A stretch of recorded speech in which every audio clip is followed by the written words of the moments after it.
And we'll use some money back.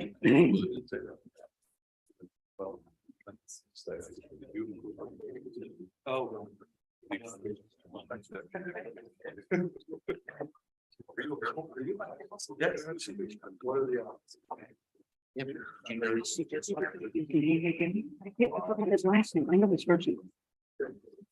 I don't know how many square feet we have, but Never mind, I got it. I found it.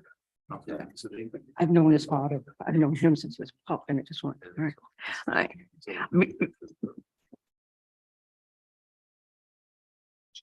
I know, okay. Before I call this meeting to order, I would like to call on Judge Cohen, who will swear in our two new board members, whom we're very happy to have seated with us tonight. Great. Could I proceed to the lectern? Yes, please. Okay. So we'll, I guess there's Miss Brown over here. We'll do that one first. Miss Brown, if you could please raise your right hand and then repeat after me, except for when I say state your name, you actually state your name. You don't repeat those words. You ready? Okay. I state your name. Do solemnly affirm that I will support, obey, and defend the Constitution of the United States and the Constitution of this Commonwealth, and that I will discharge the duties of my office with fidelity. And that I will discharge the duties of my office with fidelity. Perfect. All right, I've signed the certification here. You'll just need to fill out the top part of the form. I'll bring that over to you.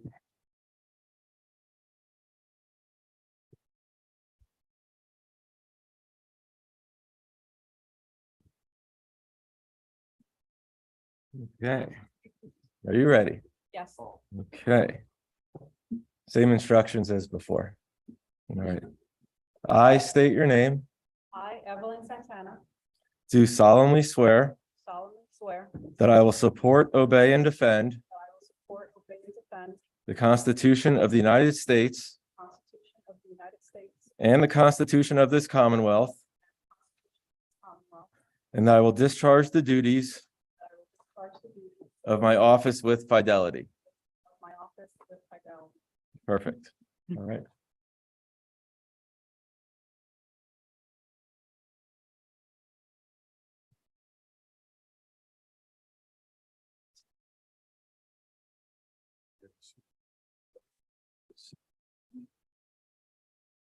Madam President of the Board, I believe I've discharged the duties for which I was called here tonight. And I congratulate the new members of the board. Is there anything else that is needed? I don't think so this evening. Thank you so much. We Okay. really appreciate your having made time to be with us this evening. My pleasure. It's my daughter's 16th birthday tonight, and Oh, if I may be excused to attend dinner with her, I would appreciate it. I think you'd better be excused to attend dinner with her. Have a great night and congratulations. Thank you. Thank you so much.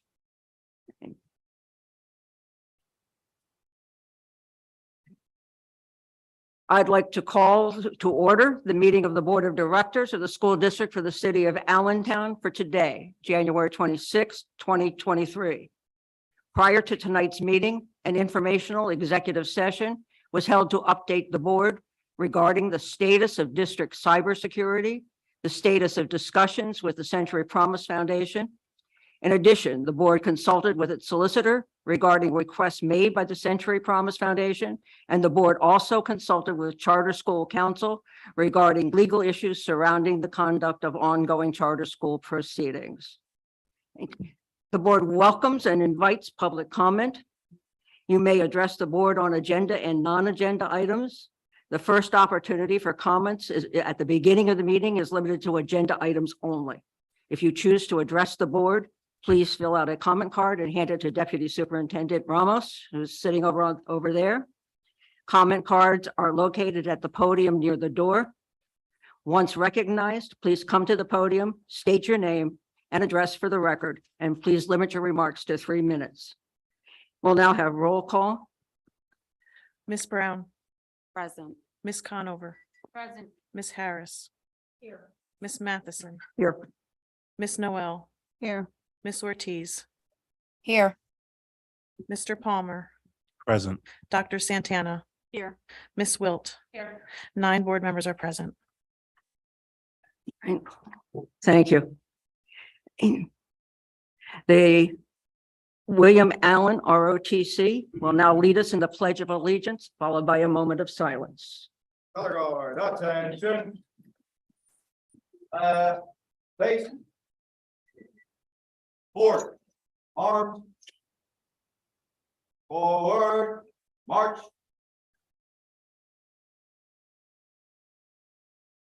Colors. Halt. Order. Arms. Ready, cut. Right. Face. Carry. Colors. Ready, cut. Freeze and colors.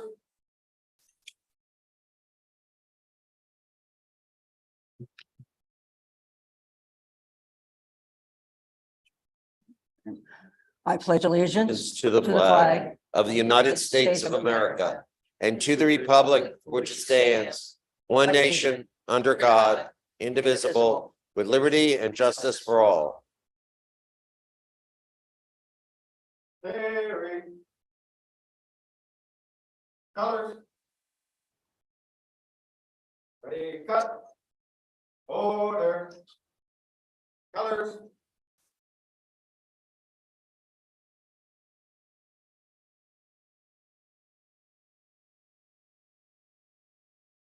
Ready, cut. Right, face. Forward. Arms. Forward. March. Please thank the color guard for being with us this evening.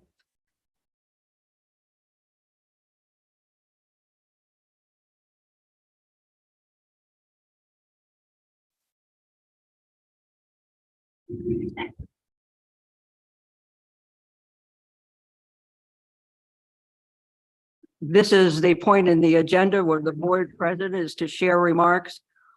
Frankly, I'm overwhelmed. I'm just looking, I don't know how much the audience can see, but there is just all sorts of gifts in front of us. January is National State Board Recognition Month. These are thank yous from the various buildings.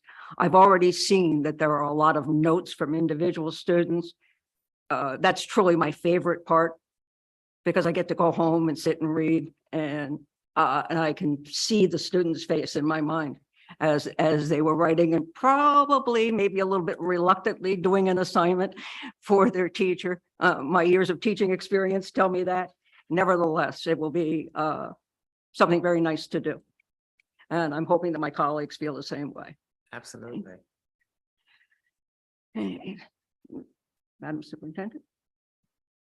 Good evening, School Board of Directors. Thank you, President Matheson, and to our administration, and of course, to our great community.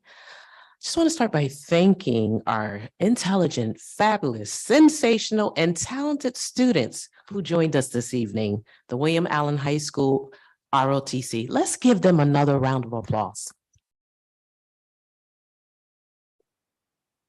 We truly appreciate them and their leadership and like the self-discipline and the pride that they have. I just think they're 4 of our jewels. So I'm so excited tonight.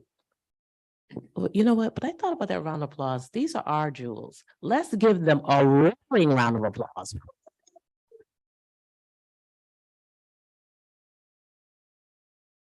Tonight is a fantastic night. We get to honor and recognize the Allentown School District School Board of Directors. Let's give them a round of applause.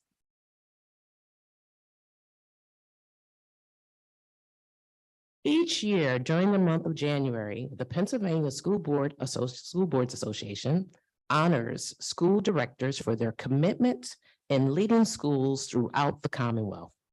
On behalf of the entire Allen School District Learning Community, that's 16,300 students and approximately 2,100 employees, I want to extend my heartfelt thank you to our school board of directors for your commitment, for your sacrifice, and all the love that you show each of us.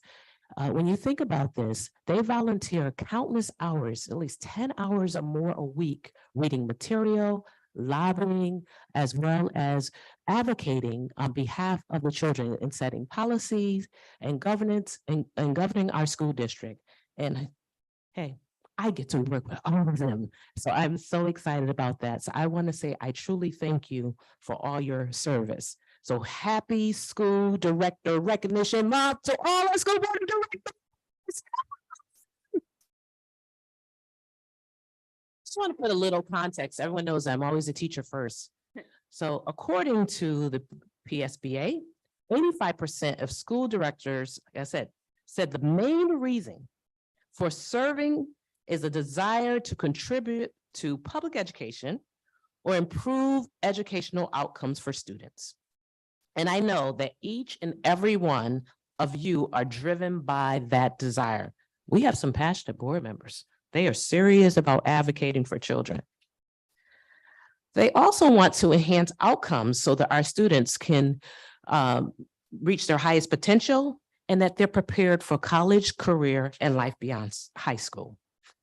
Thank you for working in partnership with me and the entire learning community to create conditions that all of our students feel cared for, valued, empowered, and loved. And I thank you so much for that. Let's give them a round of applause.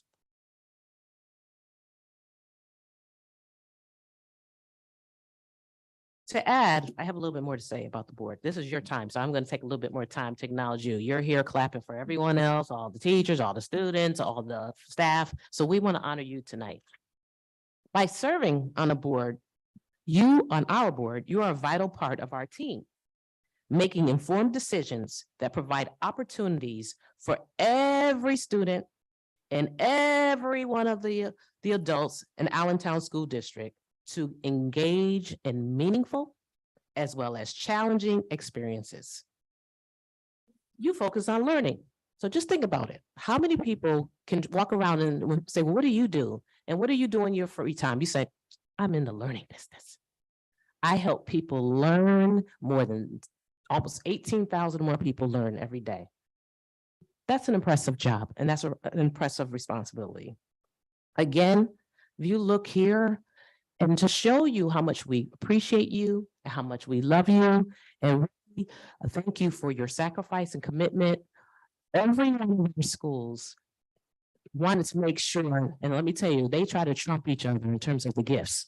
They're like, no, we're going to do this and we're going to do that. No, I want to send 29 more posters down here, Miss Melissa, and I want to create a video. And I would do also. Tonight, we have a video of thanks on behalf of our 16,000 plus learners in the district and the 2,100 adults entrusted in their care.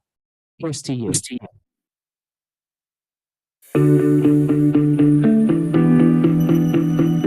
Dear Allentown School District Board of Directors, January is School Board Recognition Month. we want to thank you for all you do in support of ASD students, staff, and families. Your dedication for this district is so appreciated. As volunteers, we want to make sure you know how loved and appreciated you are. On behalf of our entire Allentown School District learning community, we want to say thank you. Thank you. Gracias. Thank you for all you do. Thank you.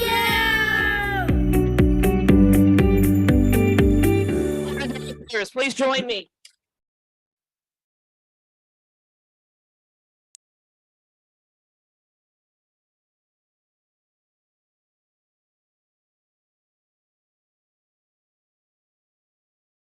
And my team would know I would be remiss, I have to do a quick Allentown number. So if my team would stand up and everyone else who's here, because we're saying that to you, our school board of directors, that you are number one. And we couldn't ask for a better group of individuals who work closely with us. Dr. Roth, do you want to help me out? We ready? But you have to have a little bit of rhythm for this. Okay. We ready? I say Alan, you say Alan. When I say students, you say student. When I say number, you say number. I say Alan, you say town, Alan. When I say students, you say first students. When I say number, you say one, number. When I say one, you say team, one. Let's give it up for the Allentown School Board Directors. We thank you so much for your service and commitment. We're so happy to be part of our team, and you are number one. Thank you. No. Have a few more acknowledgements today. So thank you again. The second group of individuals I want to thank, we have a few more. I want to commend a few of our sensational and brilliant members of our learning community. On January 15, 2023, Principal Cheryl Clark received the Easton's NAACP Groundbreaker Award with other individuals throughout the community. We want to congratulate Principal Clark for her leadership and service to our learning community. We also want to acknowledge two other individuals, Miss Kish, who is a 5th grade teacher at Sheridan Elementary School, and Miss Graham, who's a 1st grade teacher at Ramos Elementary School. Both teachers were selected as 100.7 WLEV's Teacher Salute Weekly winners. Let's give them a round of applause.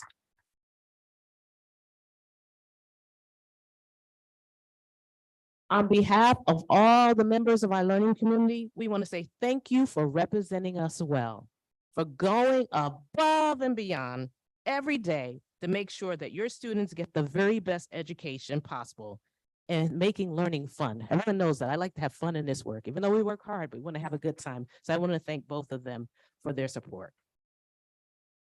In closing, I just want to reiterate, my appreciation for the board, our school board of directors.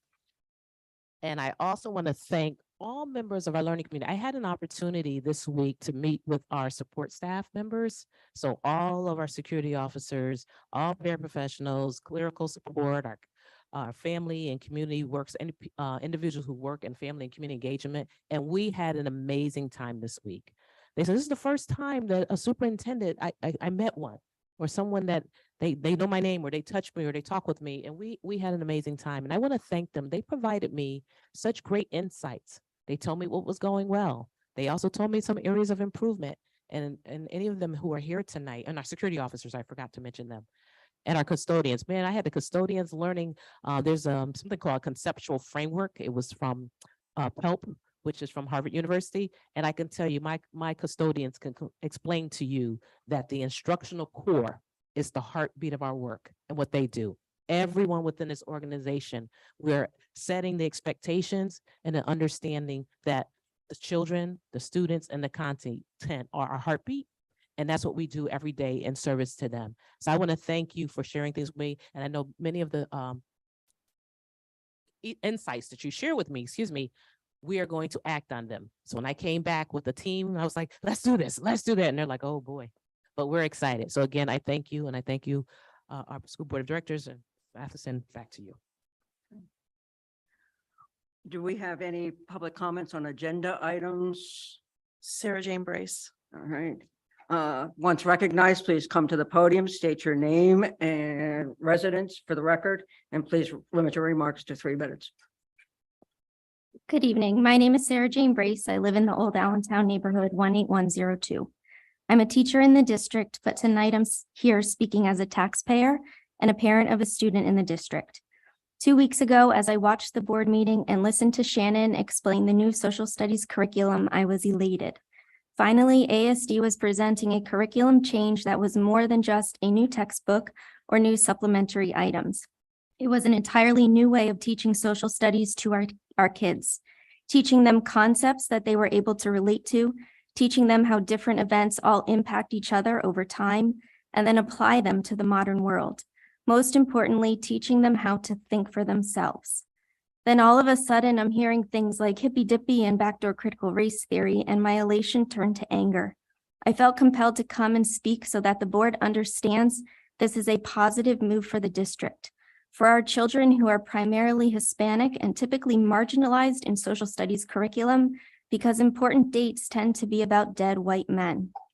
Our students need to learn how to process information, think for themselves, and develop their own ideas while thinking about how what they're learning relates to them personally. This can be done while also teaching them the dates that everyone thinks kids need to know. And yet I pause and ask you, how many times have you pulled out your phone to Google some kind of historical date, location, or name of a person? I know I do it myself. You probably learned about it in school, but it wasn't something you used every day, so it wasn't retained. We live in a world where we have any bit of information at our fingertips, but what many people don't have is the ability to think for themselves. I urge you to approve the curriculum changes so our students have the critical skills to go out into the world and be the changers that we want them to be. Please do the right thing for our students. Are there any other comments on agenda items? There are not. Thank you. And may I have a motion for the approval of the minutes? Ms. Wilt, is there a second? Mr. Palmer? And it's been properly moved and seconded. Call the roll, please. Ms. Conover. Yes. Ms. Harris. Yes. Ms. Matheson. Yes. Ms. Noel. Yes. Ms. Ortiz. Yes. Mr. Palmer. Yes. Dr. Santana. Yes. Ms. Wilt. Yes. Ms. Brown. One. You. Yes. 9-0, motion passes. All right. We have information updates now. Is there a report tonight from the Human Relations Commission, Ms. Brown? There's no report Okay. for tonight. Is there one from the Public Library? Ms. Harris, Ms. Wilt? I was not able to attend. Okay. Is there a report from the Recreation Committee? Mr. Palmer, Ms. Wilt? There was a meeting, it was more perfunctory about the ordinance and what the role of the Parks and Recreation Commission is, more so than community information.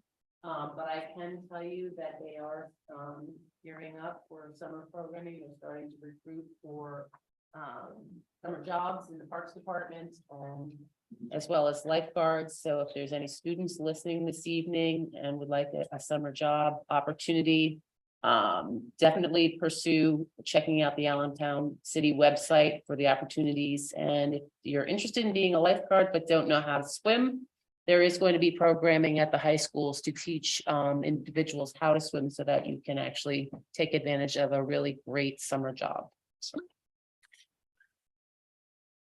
Ms. Ortiz, is there a report from the foundation this evening? I don't have a report, no.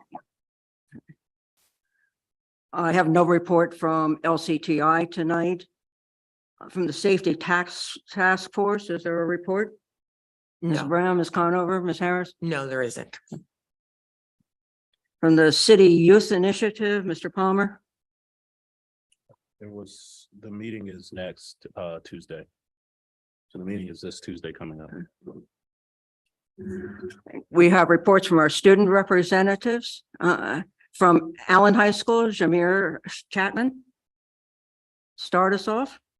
So before giving you a report of things happening at William Allen High School, I would like to take this opportunity on behalf of the entire William Allen community to thank the school board of directors for their hard work, dedication, and commitment to the students, staff, families, and community of the Allentown School District as we celebrate School Board Appreciation Month. Now, what is happening at William Allen High School? Many classrooms are taking this advantage of the amazing new technology that was provided in each classroom this past fall. The Promethean boards in the classroom have opened the possibility for teachers and engaging students in learning. In the special education department, Ms. Fritchman has been busy using the Promethean boards with her students engaged in many different activities. Visit the William Allen website or social media to see pictures of her students in action. Also, the special education department has been busy this month honoring Martin Luther King, holding best buddy meetings, and engaging in SEL activities. Miss Ball is doing a been caught reading contest with her students. Several teachers provided pictures of themselves with their favorite book and a picture of their favorite bookshelves. Over the next few weeks, students will be encouraged to participate and attempt to match the teacher with the bookshelf. The student with the most correct matches will receive a prize basket. During the past in-service day, many of the teachers spent time in department curriculum meetings discussing and revising curriculum. William Allen Athletics is currently in the middle of their winter sports season. The athletic department is proud to report we have the highest rate of multi-sport athletes in the department than we have had in several years. We also are experiencing some great academic results with our teams participating in our AthLife Nest program, including our girls varsity basketball team, which has not had one single student athlete show up on the ineligibility report. The girls basketball team and the wrestling teams both won on their respective senior nights. The girls beating Lincoln and the wrestling team beating Pocono Mount West, and the Thriller including a match-winning pin by senior heavyweight Mason Morgan. The boy basketball team is doing well and recently won a double overtime thriller against Allentown Central Catholic, and the swim team has put together some great meets this year, including wins against East Stroudsburg, South and West. We invite you to see both sports in action on their senior nights. The boys basketball team will celebrate their senior night on February 6th during the Pink Out game for the first against Cancer, and the swim team will celebrate senior night on February 14th. Our indoor track team has completed multiple meets this season, with students experiencing personal records throughout the season. Lastly, we want to thank our Allen cheer team for always supporting all our sports teams and our William Allen Pep Band for their dedication to entertaining at events. Volunteers and Motion are in the process of planning a winter coat drive. More details will follow shortly on the William Allen website and social media. Recently, our National Honor Society were Santa's helpers as they wrapped presents for the Sheridan Elementary holiday celebration. On January 12th, 30 new members were inducted into the NHS. Journalism students are working on the second issue of the Canary newspaper. They also are creating videos using Canvas.com and iMovie. They have learned to download a video from YouTube and convert to MP4, which can then be downloaded and edited. Also, they learned how to save audio files and upload to phone files. The theater department has been very busy from the onset of the new year. Mr. Seckler and Ms. Blanco, along with 16 William Allen High School Drama Club dance students, helped Christ Lutheran Church launch the 39th annual 12th night production. It was a comeback show off the pandemic, and everyone agrees it was a success. Auditions are over. Scripts have been passed out and production has begun for Little Shop of Horrors. We had our first read through and sing through rehearsal. Opening night is Thursday, April 20th, 2023. Reserved seating available through the William Allen box office. There is also a new way alumni can support the theater department with alumni shoutout, being pushed out by patron of the arts, Deborah Robertson. Ms. Robertson is also working with the WACC to try to get William Allen High School cast and crew of Little Shop Horrors to New York City to see the revival on Broadway. Black Student Union participated in the Allentown Martin Luther King celebration. President Samuel Ubin was a speaker at the event. Currently, they are planning for small events to happen during the month of February to honor Black History Month, with their main event being Keystone speaker Antoine Howlett on February 16th, 2023. Invites will be sent to the school board of directors and other Allentown School District employees. Recently, our January meeting of Canary Connections, the parent, teachers, and student organization, was held, and discussions was held on the program of studies and Act 158 pathways. Also, the parent group plans to hold a spring festival at William Allen High School. Our next parent meeting is on Monday, February 27th, 2023 at 6 p.m. Parents are encouraged to get involved and come out and hear from our monthly guest speakers. Last but not least, William Allen High School has had some individuals receive some honors. Several of our students won awards for the East Central PA Scholastic Arts Awards, which will be an exhibit at Kutztown University, February 18th through March 5th. William Allen had 30 honorable mentions, 11 Silver Key Awards, and 1 Gold Key Award. A complete list of winners will be listed on the William Allen website. Our Gold Award winner was Alexandra Ramirez for a Party of One. William Allen High School has earned the College Board AP Computer Science Female Diversity Award for achieving high female representation and AP Computer Science principles.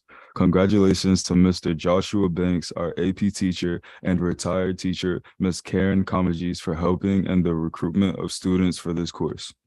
Finally, Ms. Cheryl Clark was honored by Eastern Branch of the NAACP with the first ever Groundbreaker Award for breakthroughs for African American women. Follow us on Facebook and Instagram for up to the minute updates. Once again, thank you to all our school board directors. Thank you, Jameer.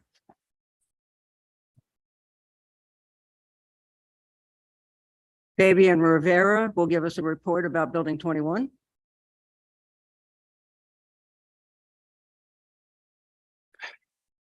On behalf of the student representatives at Building 21, we thank the school board for serving the Allentown School District and being here as we celebrate this day. So thank you. My name is Fabian Rivera, and I am a senior at Building 21. Our regular board rep is absent today, so I am here to represent our school this evening. The first semester is winding down, and we are getting ready to launch the second semester. Some events we would like to celebrate. On January 17, I was part of a group of students from Building 21, Allen and Deriff, who were able to attend the inauguration of Pennsylvania Governor Josh Shapiro. We want to thank Mayor Matt Turk for making this opportunity possible, for the state reps Peter Schweyer, Mike Schlossberg, and Josh Siegel, and the state senator Nick Miller for joining us for lunch after the ceremony and talking to us about their work and the ways we students can be more involved in civic life in our community. On January 19, we hosted LCCC for an instant decision day. 11 students were accepted for admission to LCCC. At the event, we continue to support our students as they explore their options for continuing the education after high school.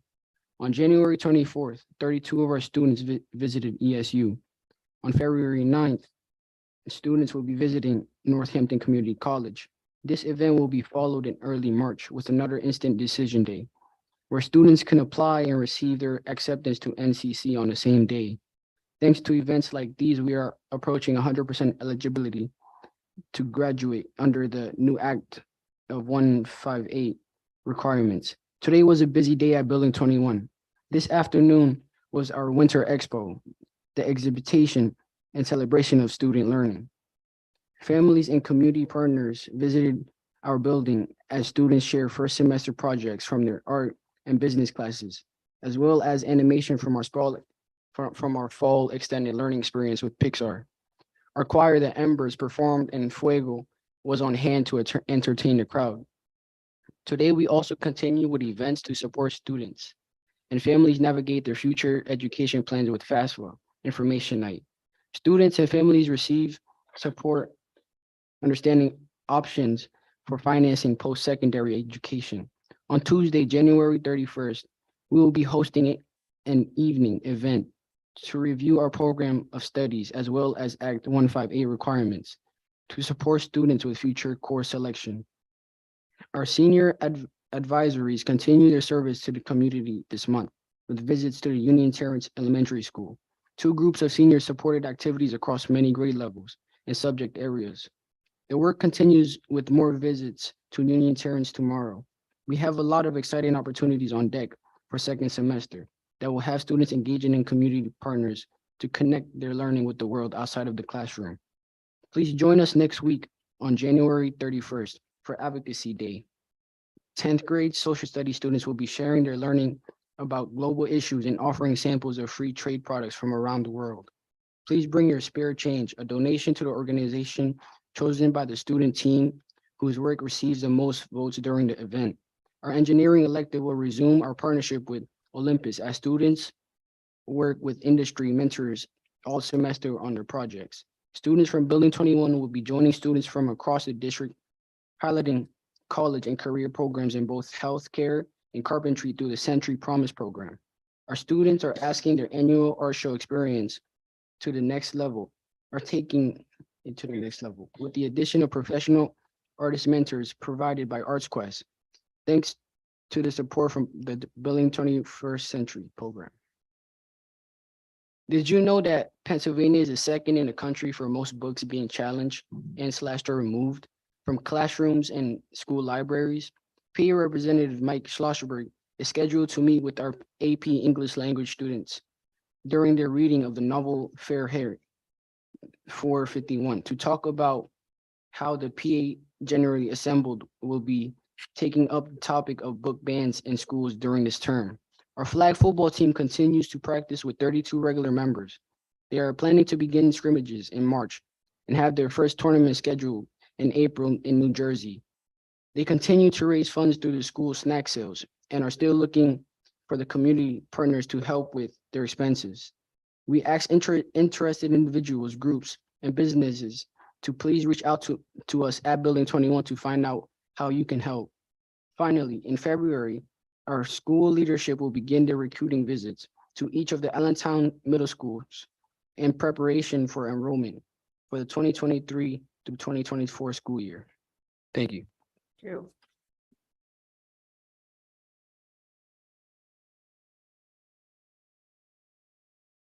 Kaylee Oldendahl will catch us up on what's happening at Darrah.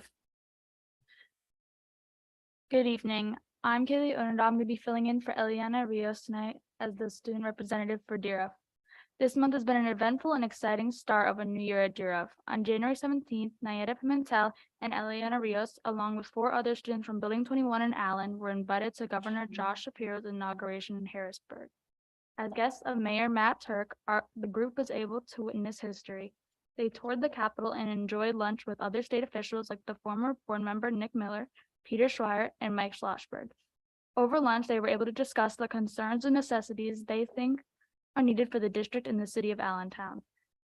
They'd like to thank Mayor Turk for this opportunity and hope that many students after are able to be a part of history. Our indoor track athletes once again broke records at another indoor meet at Alvernia University. Godwina Biney took first place for indoor shot put. Jack Sanchez took first place for the 60-meter hurdles with a new school record of 8.71.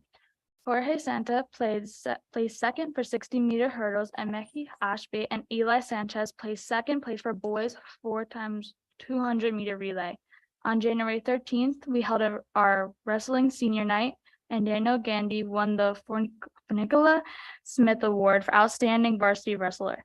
This past week, Janiyah Staggers and Zion Chapman were nominated for the Morning Call Player of the Week, representing our boys and girls basketball team well.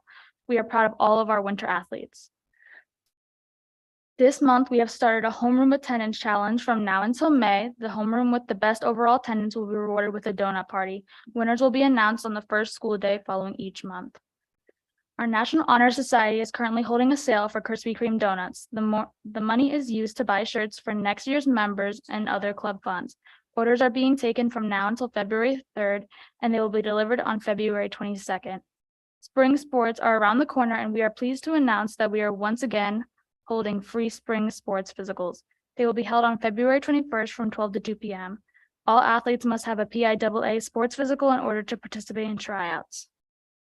Finally, on behalf of Darrah students and staff, I would like to thank all of the members of our school board who continue to support our education from our early elementary years all the way to our high school ones. Thank you for all your efforts and supports. Thank you.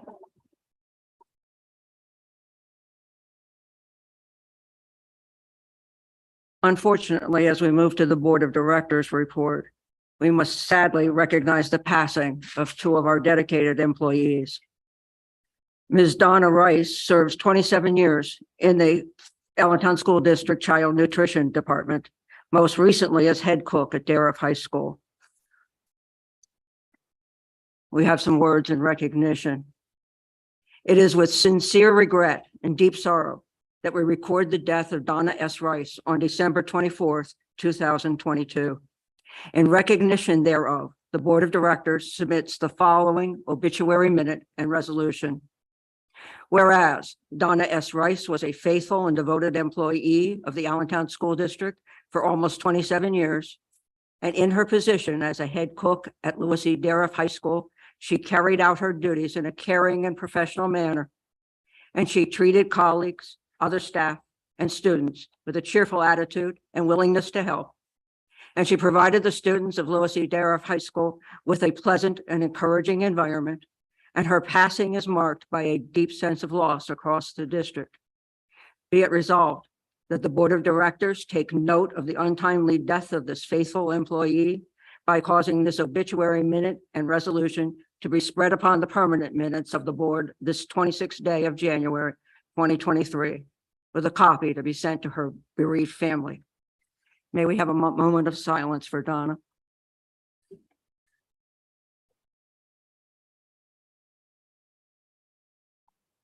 Thank you.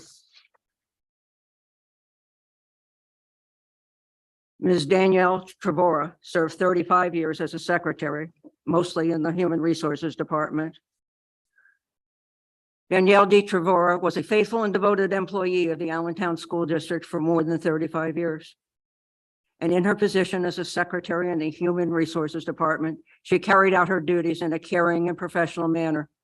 And she greeted administrators and other staff with a cheerful attitude and willingness to help. And her passing is marked by a deep sense of loss in the district, the administration center, and especially among the human resource families. Be it that the Board of Directors take note of the untimely death of this faithful employee by causing this obituary minute and resolution to be spread upon the permanent minutes of the board this 26th day of January 2023, with a copy to be sent to her family. And it is with sincere regret and deep sorrow that we record this death. May we have a moment of silence, please?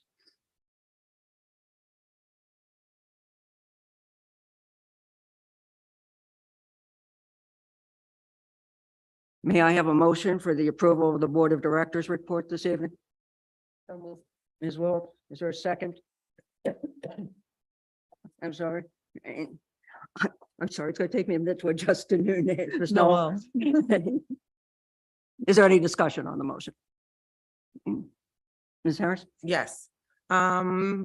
With the acting executive director of human resources, it's only going to be acting, correct?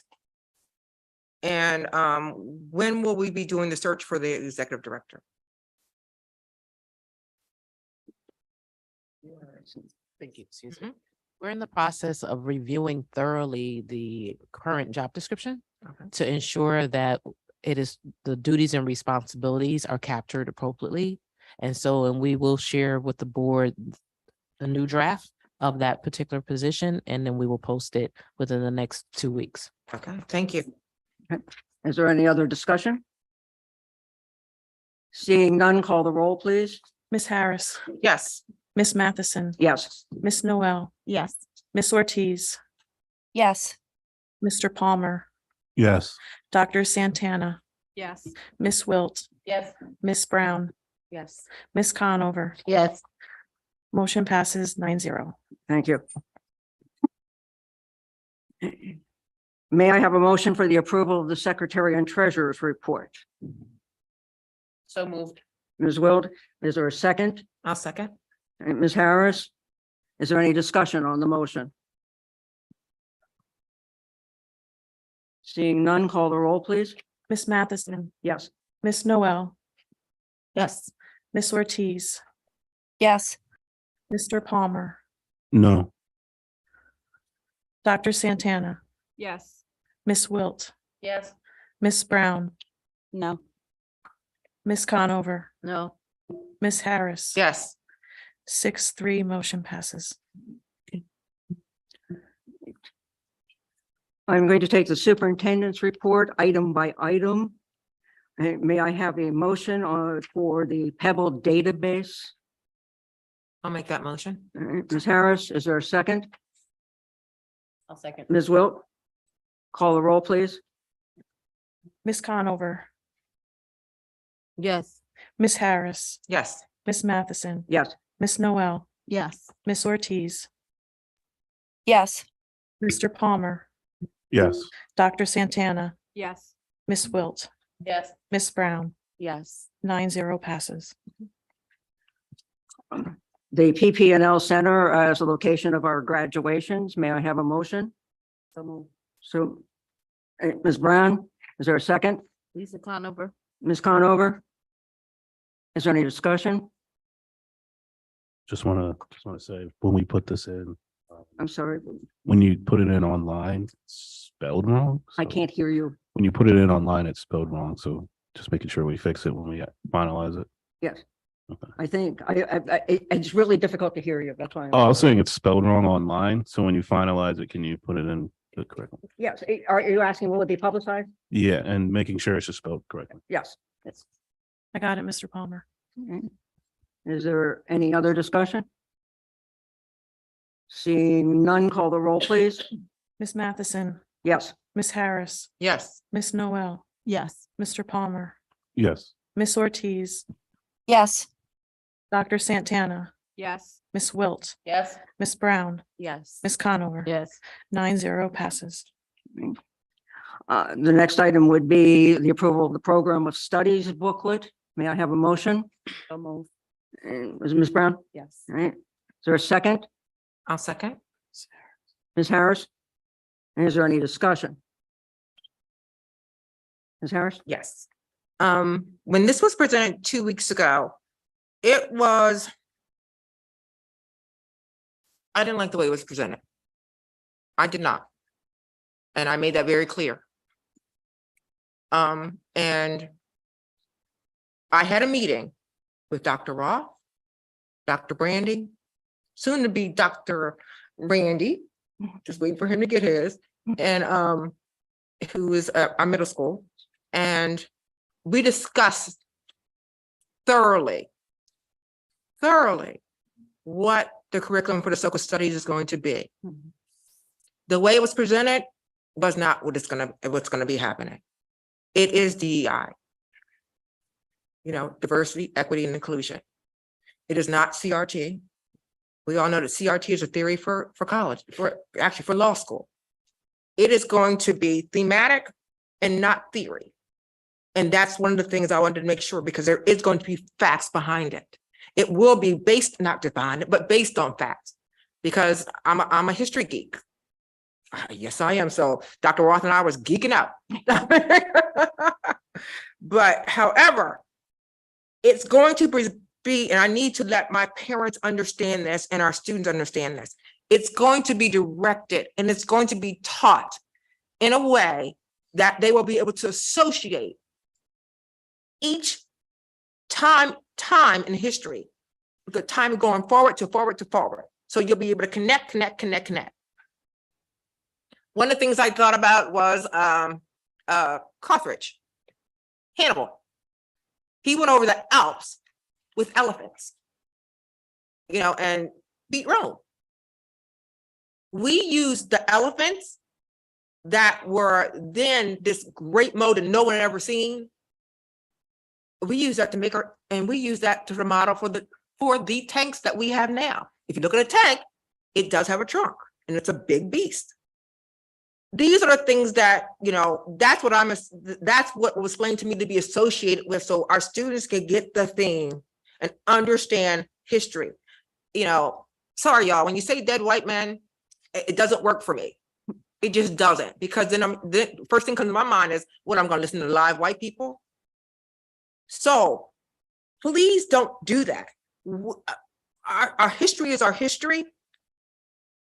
We we know, everybody knows that the United States was built on the backs of slaves. We all know that.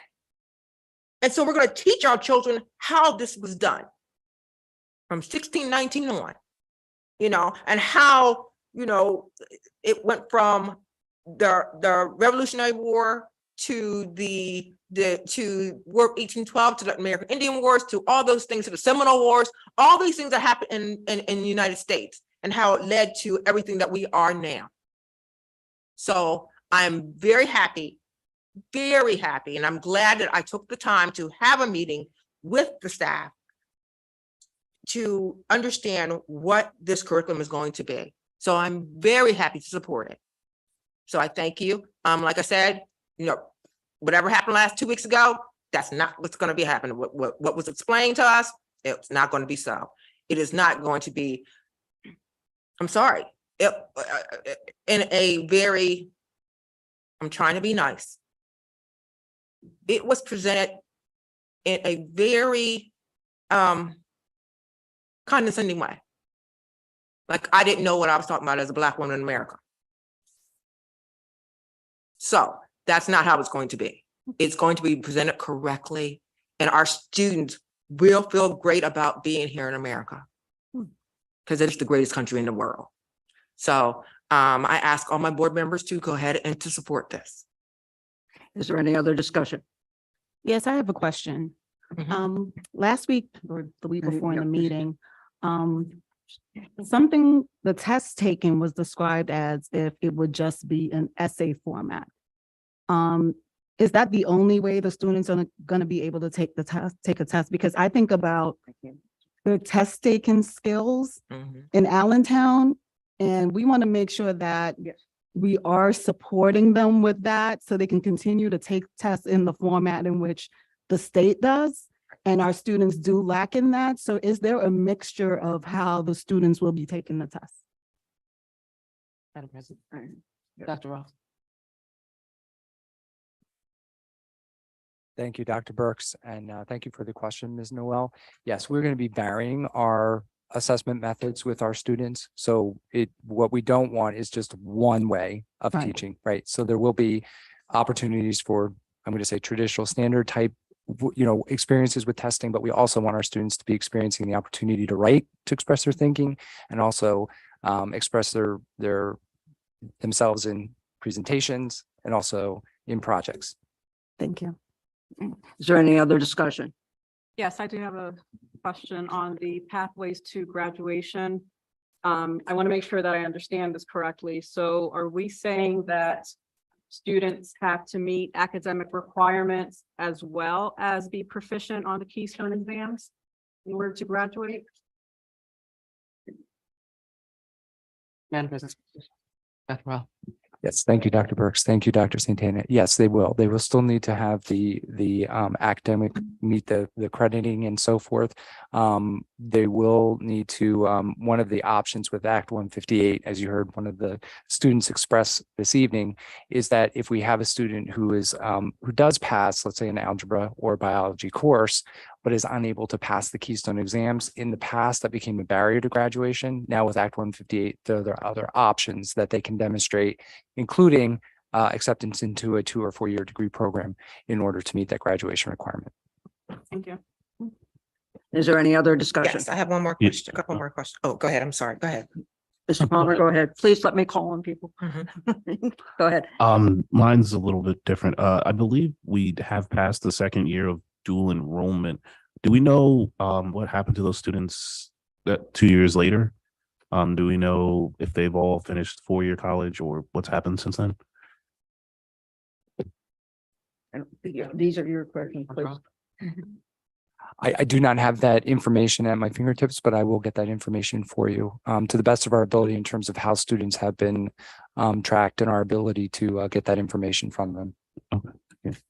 Ms. Harris? Yes. Okay. So we're going to go to the non-traditional academic pathways. That's on page 24. I'm looking at the GAIN program.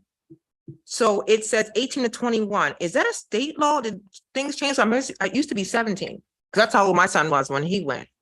So there are, thank you, Dr. Burks. So there are cases according to, regulations and so forth, 18 to 21. But as we know, there's always the opportunity for what's needed in terms of meeting the needs of students. So there is the possibility that a student who is 17 could go into the GAIN program. But again, we kind of look at each student individually.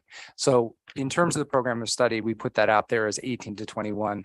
But as I said, we look at each student's needs entering it. So can we put in, some kind of exception or something? Because people, when they see that, they're going to think, well, they can't, they got to wait.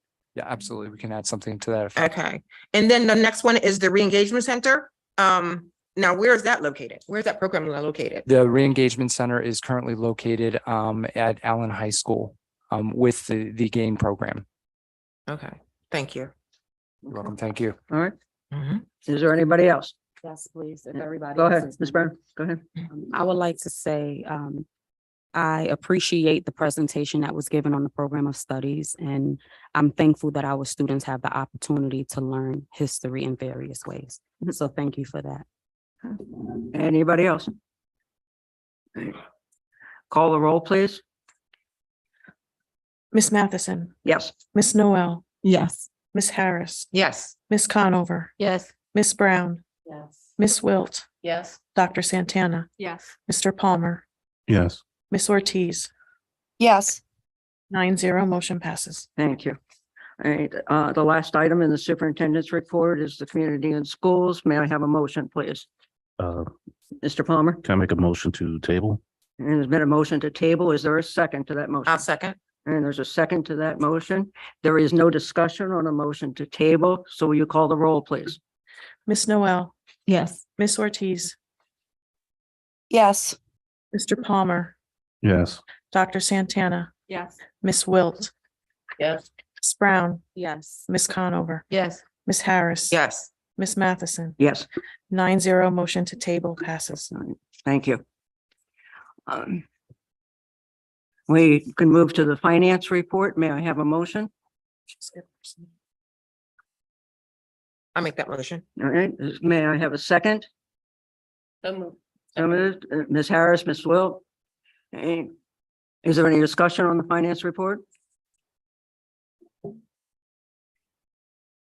Seeing none, will you call the roll, please? Mr. Palmer, Yes. Dr. Santana, Yes. Ms. Wilt, Yes. Ms. Ortiz, Yes. Ms. Noel, Yes. Ms. Matheson, Yes. Ms. Brown, No. Ms. Conover, No. Ms. Harris. Yes. 7-2, motion passes. Right. I need to backtrack because I forgot the personnel report. May I have a motion for the personnel report? So moved. And Ms. Wilt? I'll And second. Ms. Harris? We have a maker and a seconder. Is there any discussion on the motion?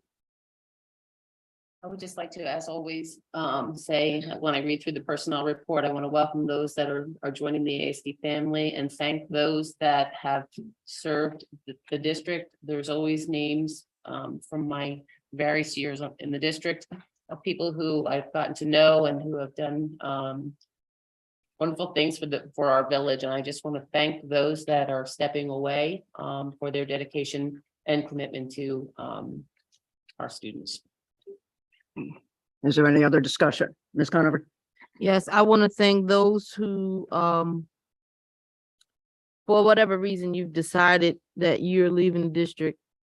I want to thank you for the time that you spent, and I'm hoping that you are participating in exit interviews. Thank you. Is there any other comment? Call the roll, please. Ms. Ortiz, Yes. Mr. Palmer, Yes. Dr. Santana, Yes. Ms. Wilt, Yes. Ms. Brown, Yes. Ms. Conover, Yes. Ms. Harris. Yes. Ms. Matheson, Yes, Ms. Noel, Yes. 9-0 passes. thank you. Do we have any public comments on non-agenda items? Yes, we do, Ms. Matheson. Diane Hollowell. Okay, please limit your remarks to 3 minutes.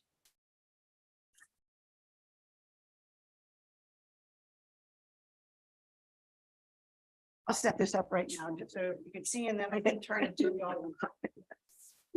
Hi, Diane Hollowell. I'm sorry if this might be a little repeat of my last speech, but I just want to make sure that our new board members are aware of the amount of money that our charter schools take away from our Allentown School District students. So welcome and thank you for your service. Last year, the Arts Elementary Charter School once again petitioned the district to increase their enrollment by 50 students. One brave little girl spoke because she wanted a gym.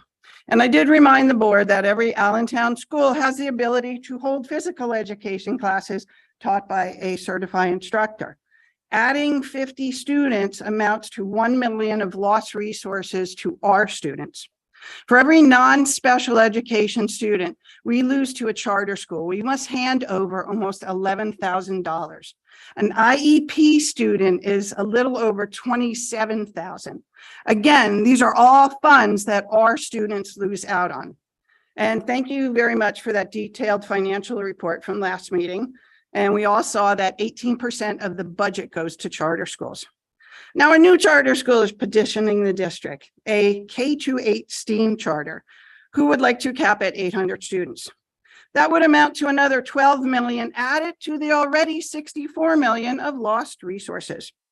And according to their STEAM mission statement, our district offers everything in their mission statement and more. And I made this trifold. I'm at the high school, so I had to do a little research. So all these elementary administrators were awesome to let me know what was actually offered there. The trifold shows, according to their mission statement, all the sustained partnerships with higher education, after-school programs, nonprofit programs, local businesses, and government agencies. And after I did make this, I discovered we also have partnership with Community Bike Works, Valley Youth House. And don't forget that Deer Roof has a learning dome open to every school in the district, and it is taught by someone who has a doctorate in education. And I know I said this before, but according to the PDE website, charter schools are exempt from many educational mandates. Please keep the money in-house to our students. Thank you. Are there any other cards? Robert Smith.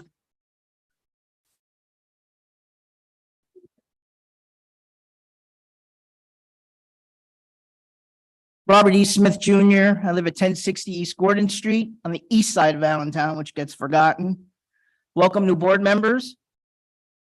I wish you good luck, hard work, and I'm proud of both of you for serving.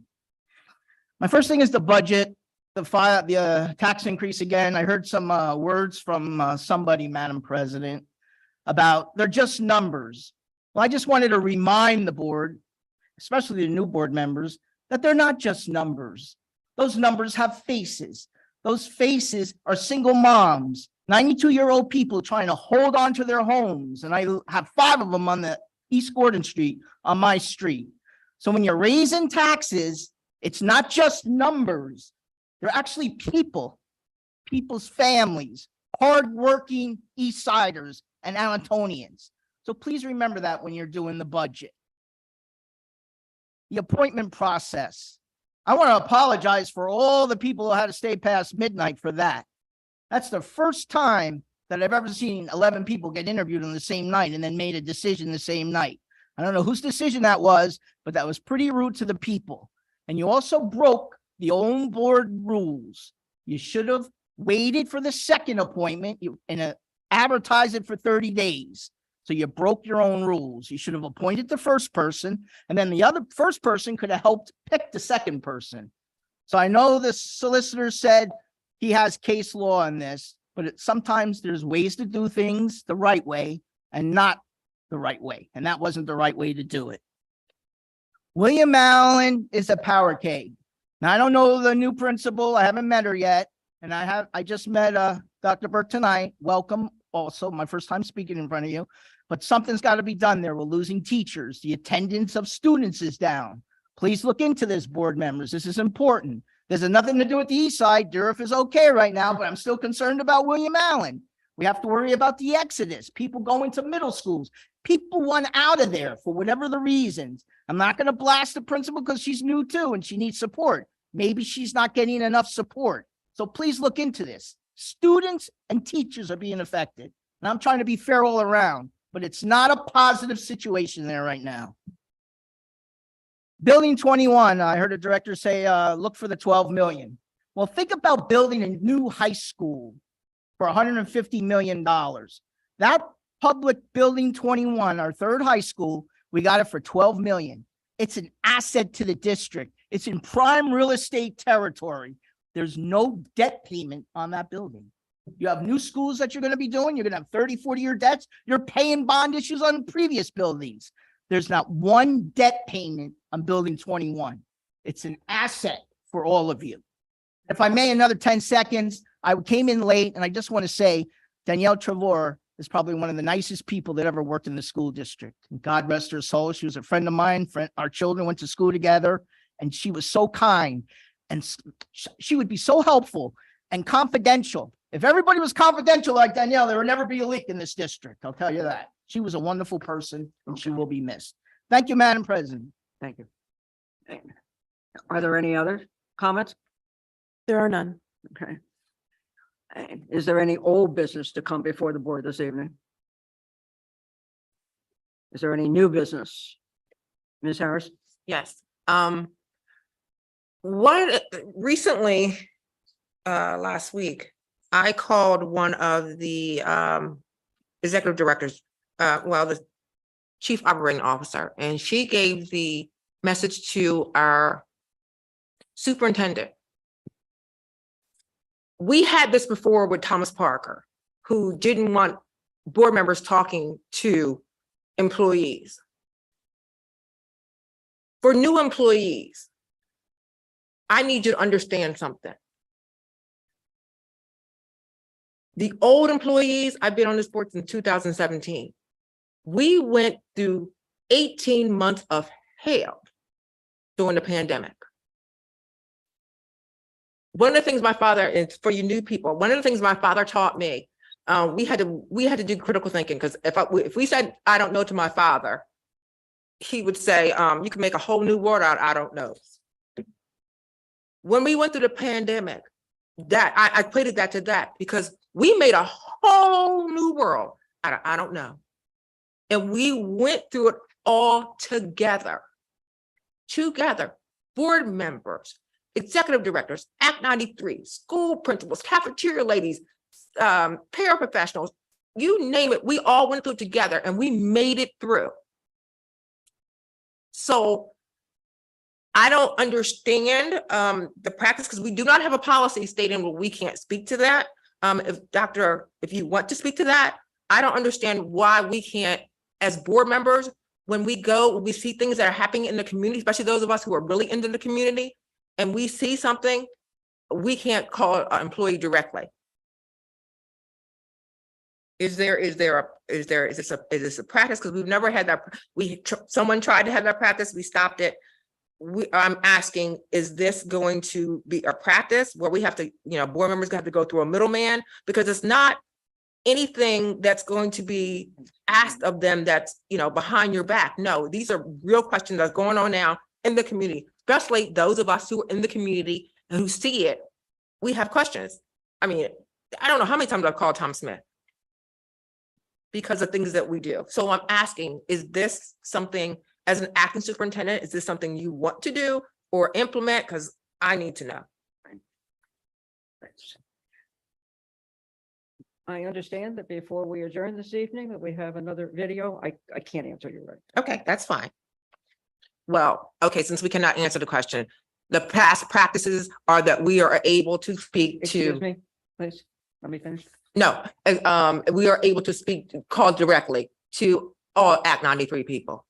Okay. Fine, we will talk about it. Thank It's you. not here. I do understand we have a closing video. We do. Again, in recognition of School Board of Directors Month, Central Elementary. On the Allentown School Board. We appreciate your time and your wisdom and your effort. Your work and investment, and we appreciate you. Thank you so very much.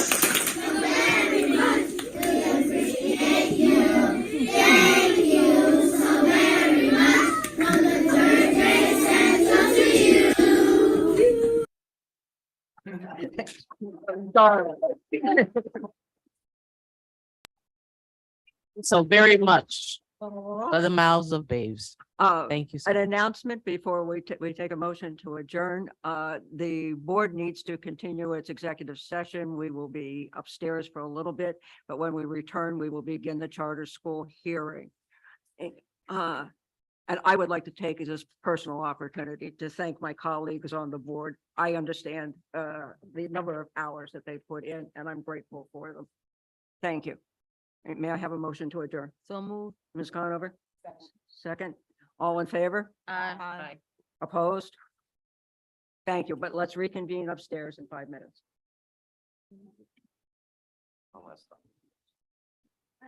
Yes. We're coming back down. I would say 30 minutes at most. Oh, I don't know that. That's the problem. We're gonna try. Nobody would have read. In the beginning. So let's get that.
Stopped.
I didn't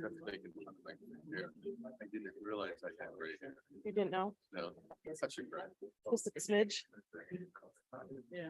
These chairs are gonna. Yeah.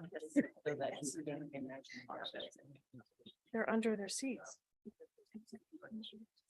I put them under their seat. All right, everyone, we're going to begin tonight's hearing.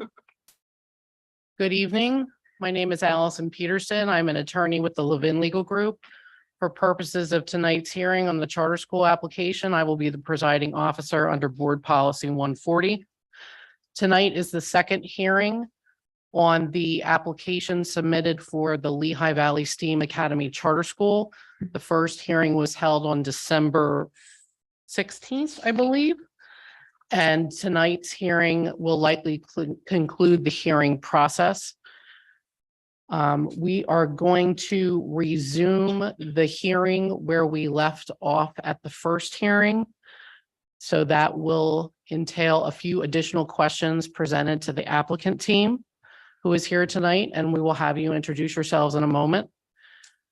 After we have the end of the question and answer period directed to the applicant, under Board Policy 140, the school district administration has the opportunity to present their administrative review of the application.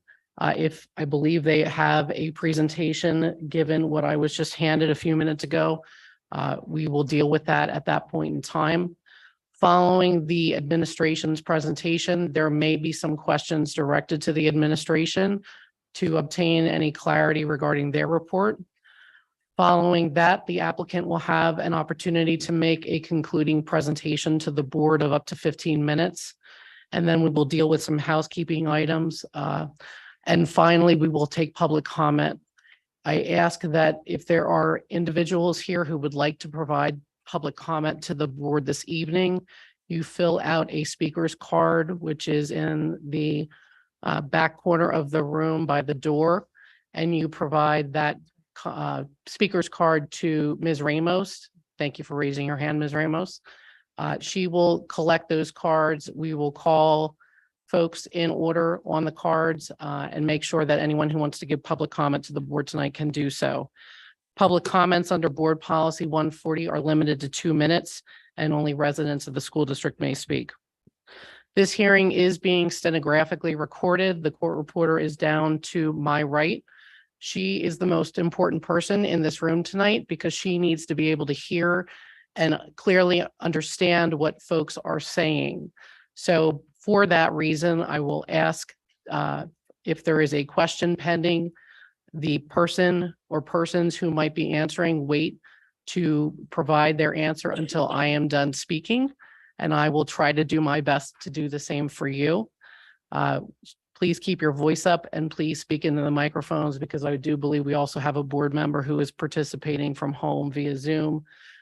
So she needs to be able to hear what is said as well. I'm going to ask these Allentown School Board members who are in attendance to state their names for the record. And then we will have the school district administration also indicate their names for the record who are here tonight. And then we will have the applicant do the same. Ms. Matheson?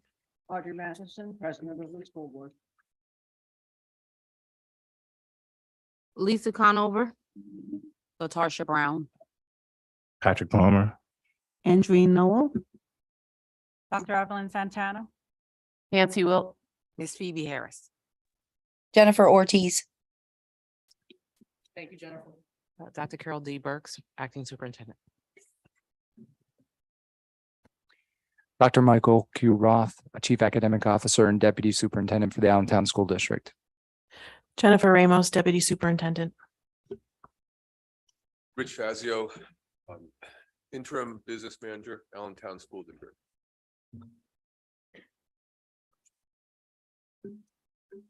Brian Sickett, Executive Director of Special Education.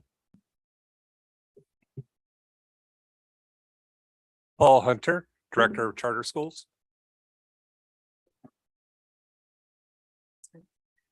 Dr. Brandy Sawyer, Executive Director of Curriculum and Educator Supports. Lisa Greitzer, Director of Newcomer Academies.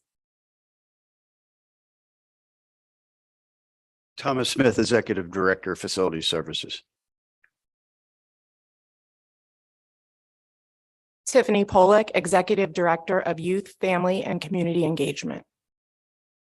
Dr. Audrey Flojo, Director of Professional Development and Instructional Practice. Thank you. Now, on behalf of the applicant team, could you please introduce yourselves?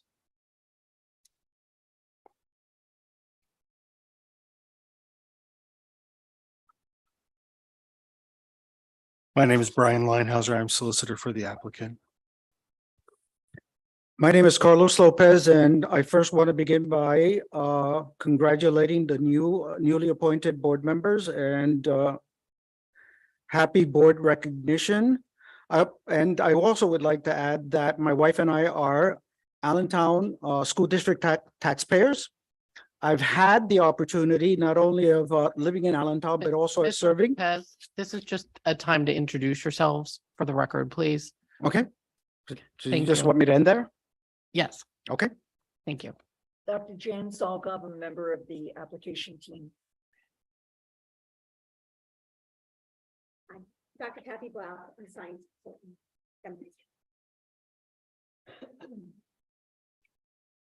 Michael Westman from Charter Choices representing school. Is that everyone who is here tonight on behalf of the applicant team? No. Dan Herbst, representative from American Reading Company. Welcome.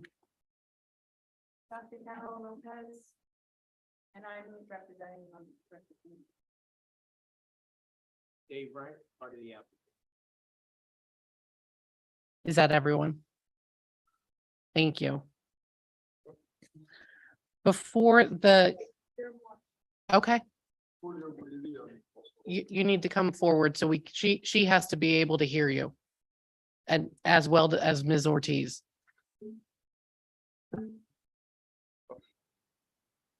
I'm Julio Greedy. I'm president of Casa Guadalupe Board, also a supporter of the charter school. And by the way, there's a couple of others here as well with us from Casa Guadalupe.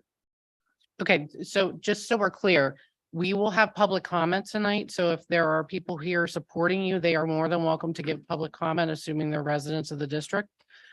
What we're trying to do is just introduce the folks who might be providing some testimony tonight and who are here in an official capacity for the charter school applicant.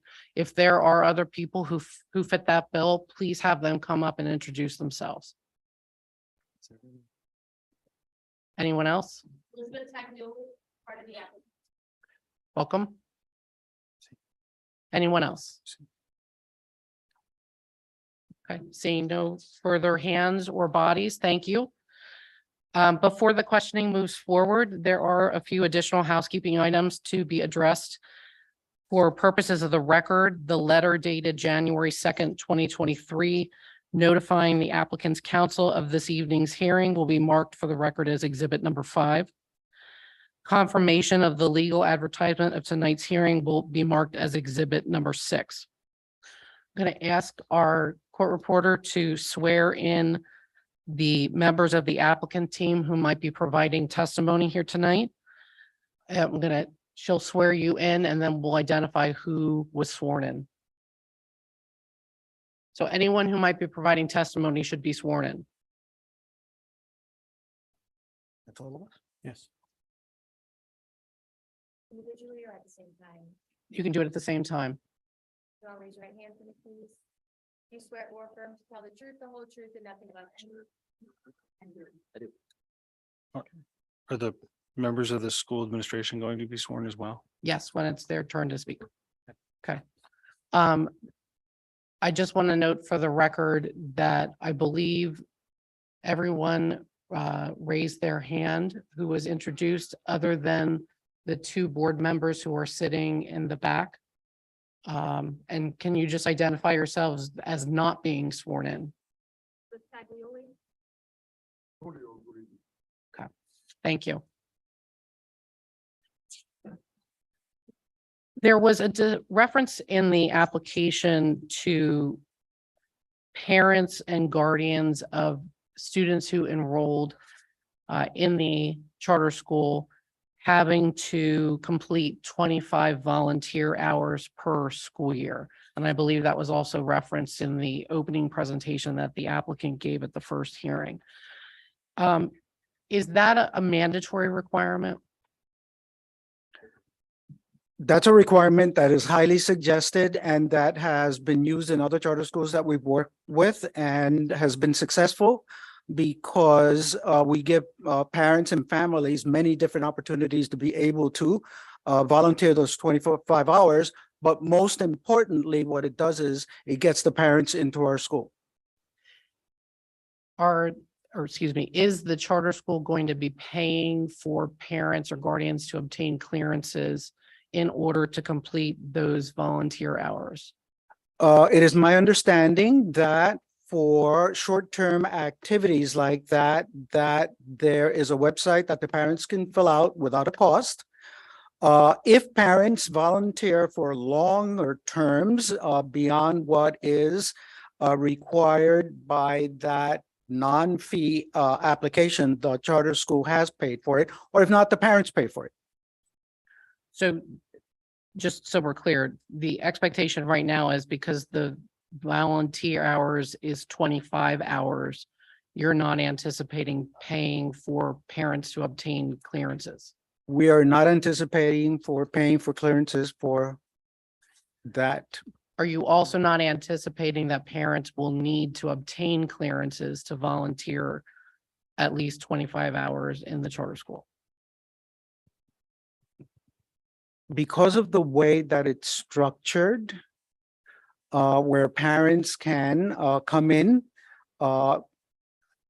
because of the way that it's structured, we give parents credit for coming in for conferences. We give parents credit for coming in for extra activities, which are normal activities that happen at the school. So when we talk about volunteering, it's not necessarily that they're coming in and spending the entire day or hours in a classroom. If they were to do something like that, then of course we would require the clearances. Is there anywhere in the application where it's discussed what volunteering means for purposes of that 25-hour component? Yes, not necessarily the app. Oh, you mean the application? Yes. It's included in the parent-student handbook. A description of what that entails, the volunteering for the I 25 know that it says that we're expecting parents to volunteer those 25 hours, but I'm not 100% sure that it delineates it.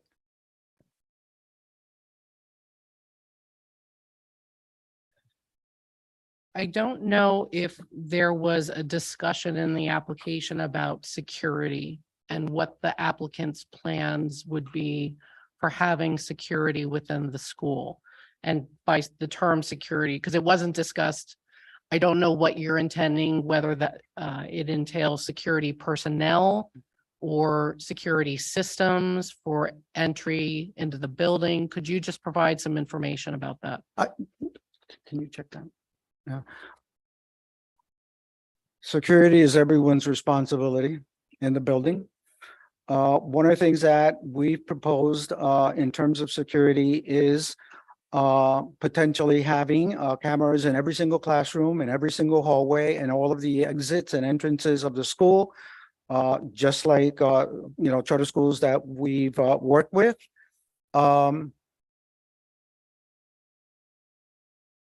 And the budget has security personnel built into the budget. So the plan. What security personnel are in the budget?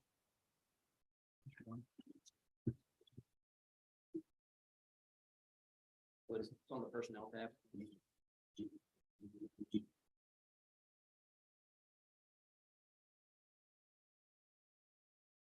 With the rest security. And is that a security guard? Is that a person who's monitoring the entrance of the building? What type of position is that? It would be both. It would be a person that not only helps with dismissal and the beginning of the day, but then it would also be a person that would walk through the building, so make sure that all the doors are secured. And if we're successful in obtaining cameras in all of the classrooms and the outside and also all of the halls, that person would also have access to viewing every single one of those cameras through his or her phone.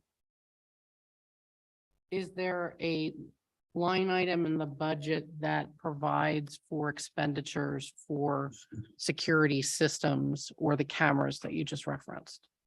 I believe that having worked with several security companies, that we might be able to cover that under maintenance of the building, or if not, do as or try to benefit from some of the grants that are out there to enhance security in all of our schools. And where in the budget are the things that you just described? Those things, like I said, they may be able to be covered with the amount of money that we have allotted certain items, and so we'll have to look at that. Is there, can you provide any more specifics about where in the budget those expenditures might be located? Not other than the fact that we've identified the security guard, but Mr. West? So we have, pulled out in the budget, we have a number of equipment areas. We don't know right now, obviously, whether or not the existing funding from the state for these systems will be in place next year or the year after. So we don't have the revenue budgeted because it's not guaranteed that those funds will be there. But knowing that, we've built money into the equipment line item for that to decide that ultimately is operating expense with the school. Which is the line item you're referencing? I'm looking at the budget. Office furniture and equipment. What's the line number?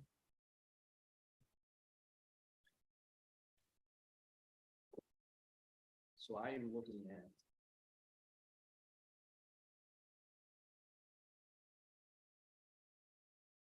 expenditure tab. Yes. Expenditure. Yes. Equipment. Maybe we're not looking at the same thing. We may not. I am looking at the, What page are you looking at? I'm sorry. I am on Bates stamped page 1192, which is actually the revenue section of the budget with the numbered line items. So 192. Yeah, hold on. You're looking at the revenue line items for No, security? that's where that line, the numbered line items start with revenues. They're consecutively numbered. So I'm asking you, what line item of the expenditures would the security expenses be included?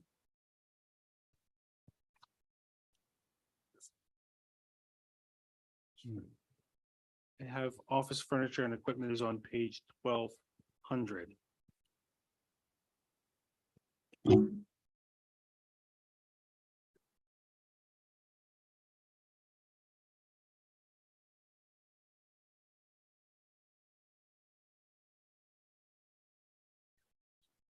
And what section of the numbered budget does that match up to then? It's under the equipment header. Line items are, I am aware of what you're referencing on page 1200, but I assume that those expenses then match up to a line item in PD the, format. correct. Gotcha. That, We're on the same page now. So it is line 125. so you're talking about line 125, that's F and E. Right. And F and E stands for what? Furniture and equipment. Okay. So $25,000 total furniture and equipment for year one. Right.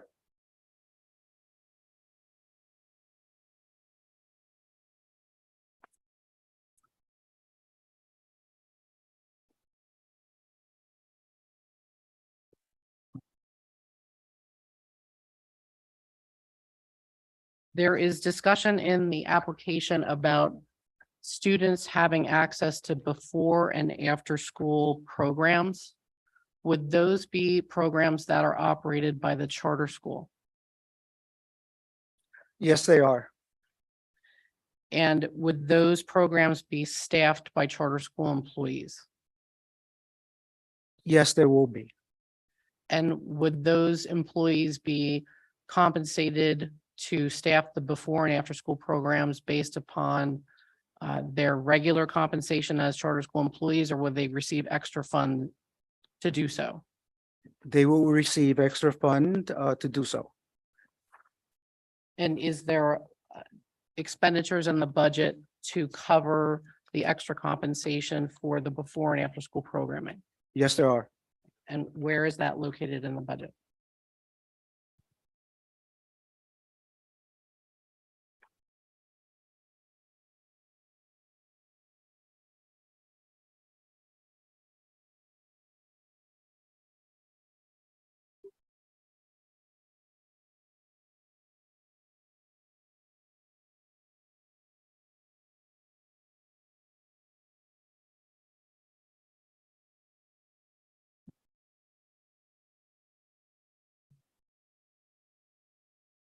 After school, Saturday school and summer school.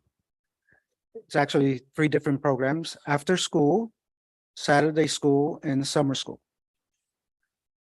Are you asking again about PBE's format or the detailed pages? I will take either at this point. So on page 1200, under the contracted services budget line item, there is a budget line item for after-school programs, Saturday school, and summer school programs. So that's in the contracted services section. Are those programs going to be run by contractors or charter school employees? Even though it's in the contracted section, the intent is that it's going to be run by charter school employees. And would you therefore have to pay benefits based upon the compensation that the employees would receive? It is my understanding that we normally pay all of the payroll taxes, yes. There is no description in there for before school or before care programs. Will you also be offering those? When the board has an opportunity to be formed, there is a child care center that has already approached us about potentially offering those services to parents before and after school. So that would be a separate entity from the charter school who would be offering those services. That is correct. Are the before and after care programs, those are separate from the instructional day at the charter school, correct? Yes, they are. Do you anticipate knowing or strike that? Do you know at this time or have an idea what type of programming would be utilized for the aftercare programs, for example? The school or the daycare center that is interested in being considered to provide those services, their actual daycare theme is STEM.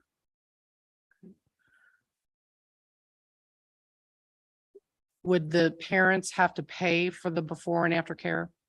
That is something that we'll have to find out at a later time, but potentially, yes. I'd like to make it clear, though, for year one, we have $50,000 budgeted for those programs. And then we have budgeted monies for the summer program in year two. So once the programs are up and running, you know, the allocation of those dollars, whether personnel or contracted, will be captured within that $50,000. What is the intention with respect to Saturday school? Would that be open to all students, or is it targeted for specific students with specific needs? Normally, it's targeted for specific students, especially those students who we know are going to be taking the PSSAs and that are highly recommended by the staff to benefit from the extra instruction. At the first hearing, you were asked some questions to confirm what facility was under consideration by the applicant. And it was confirmed at that time that the only facility that you're presenting for purposes of the board's review is the facility located at 2268 South 12th Street in Allentown. Does that remain accurate? I had the opportunity. The answer is yes. Okay. The South 12th Street site had been described as needing a zoning change to operate a public school out of that facility. And the representation was made at the first hearing that there was going to be a hearing, I believe, in front of the zoning board in December. Did that happen? Right. Question about the zoning board. Can you give us an update? Was a meeting held. Thank you. I appreciate you coming forward so we can hear you. Are you okay? There was a meeting held between the owner. What's on the table right now is looking at changing the phone order there. Out of the industrial ID city that faces change the zoning, not just the section of the road on 12th Street, that they will not have any terminal parking crossing the rest. Right now, unfortunately, the letters that we supposed to be happening. Mr. Rank, you were sworn in, correct? Okay, I believe you raised your hand when she asked. Great. Based upon that answer, does that mean that there was not any hearings that have been held by the zoning hearing board to date?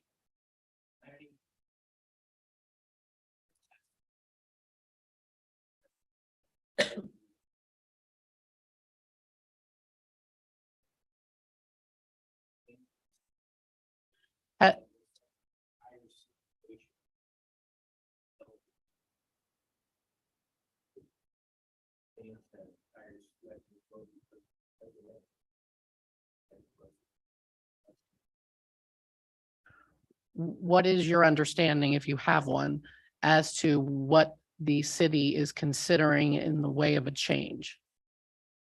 And currently, the one side of the street is on I-3 Westbrook. On residential. This has been not just since building. Then currently that requires to be unaware of. What they are looking at doing is changing a portion of that I-3 that on 12th Street, rather than having I-3 right next to a bar zone. On its own, probably have to do what's called a decrease. So, right now, one of the issues over there that we were here, trucks park immediately across the street, starting the parking lot. Let their trucks run. Even plow. One way to stop that. Zoning. Change the zoning from I-3. That's not just the building, this is other properties. So the proposal, as you understand it, and let me be clear, I'm not saying this is a formal proposal, but the discussion, let's use that word, the discussion that's happening is to potentially change the zoning designation to a B3. If that is really done by the city themselves, they're planning development and they're going through. And is it your understanding then that a B3 zone would permit the public school use for elementary school.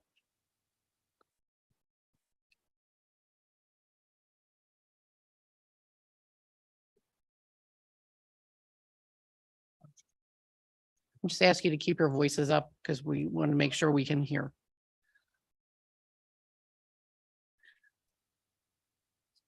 Yeah, and just talk in the microphone as well too. So are there any other facilities under consideration that are to be presented to the board at this time by the applicant?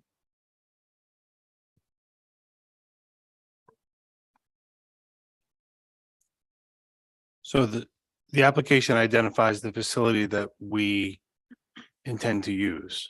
If that facility becomes unavailable, we have a plan B facility, but I do not want to confuse the board about what facility we're presenting for consideration. So this is the only facility that the board should review for its consideration.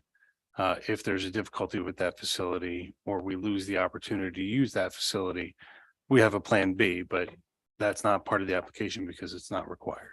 I believe at the first hearing, there was a question asked about whether there was another facility under consideration in the Bethlehem area school district by the charter school.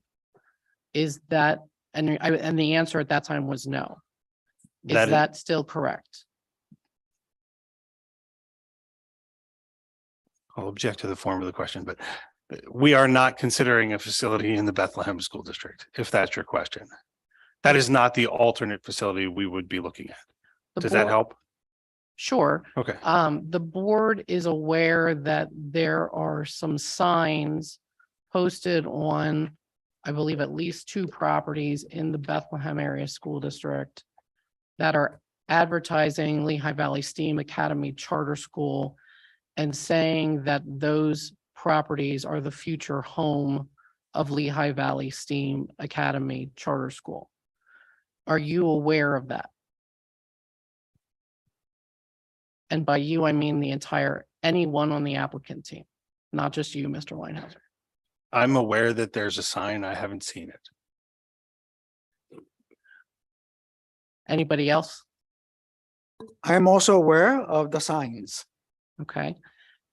Are those signs advertising the charter school that is applying to Allentown School District?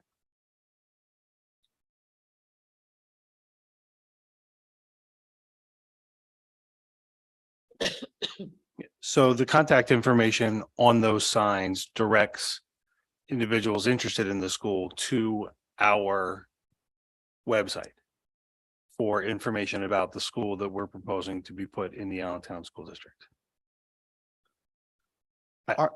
Having not seen the sign, I can't comment about whether it says those are the locations for that facility. If you have a photo of it, I'm happy to, and we can put it in the record, I'm happy to provide more of a response.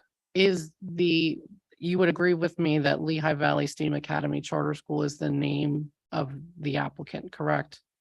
That is correct. Okay. Are you contemplating a facility in the Bethlehem area school district at this time? No. Do you know why someone would be advertising for the name of your charter school on signs in Bethlehem area school district and saying that those facilities are the future home of the charter school? Having not seen the sign, how can I comment about what it says or doesn't say? Mr. Lopez?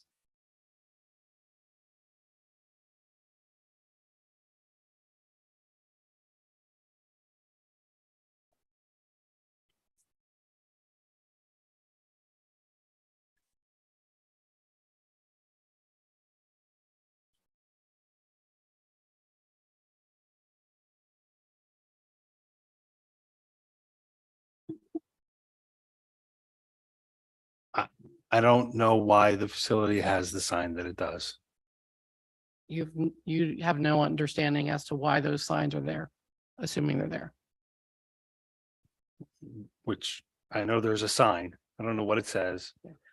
Has the applicant taken any steps to investigate why its name is on a sign in the Bethlehem Area School District, suggesting that it's the future home of the charter school.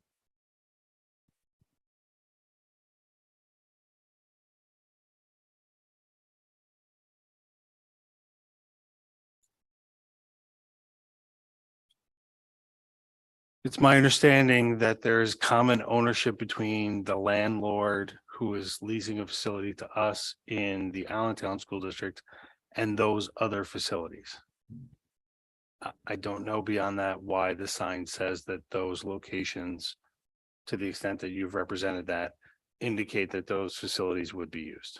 And has the applicant that has a corporation called Lehigh Valley STEAM Academy Charter School taken any steps to ask that common owner to cease using its name on signs in the Bethlehem Area School District? No. Okay.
Thank you. I just wanted to ask the board if there were any other questions.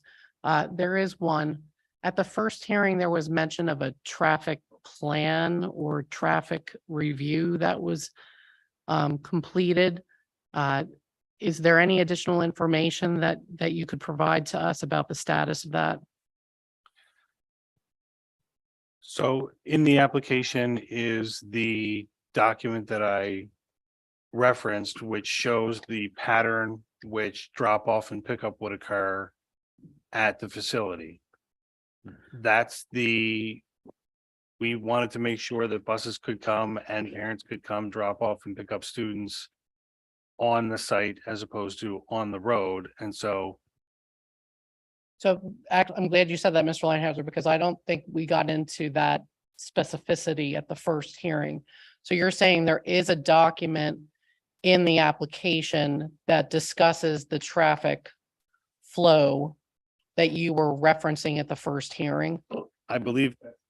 Okay, I would ask that you.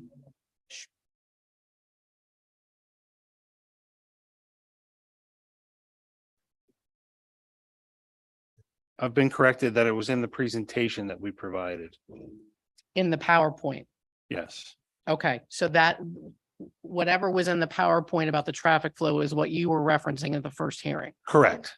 Has there been any traffic study or further traffic planning undertaken regarding the facility since the first hearing? No, not on our behalf or not to my knowledge. I don't know if someone else has done so. Independent of us, like I don't know if some other agency is contemplating use of that facility. So if someone's driven down the road and seen the counter bars or strips, I'm not aware that we've not facilitated any of that being done. Okay, thank you for that clarification. All right, that concludes the questions tonight. in this section. It's possible there could be some others if anything is prompted, but I think that will be the end of the questioning of the applicant. We're now going to move on to the section of the hearing process for the Allentown Administrative Review. I'm going to ask that anyone who is going to speak on behalf of the school district as part of your presentation be sworn in. And the court reporter will take care of that. How many people are going to be speaking? All right, as many of you as possible should come up to the table. Pull chairs up because you are going to need to speak into microphones. We're going to use the podium, so we'll come to the podium. That's fine as well. Is everyone who is going to be presenting individuals who have already identified themselves for the record in the opening part of our hearing? Somebody has to say yes. Yeah. Okay. So then we're going to collectively swear in all of the members of the Allentown administration who I previously identified themselves for the record.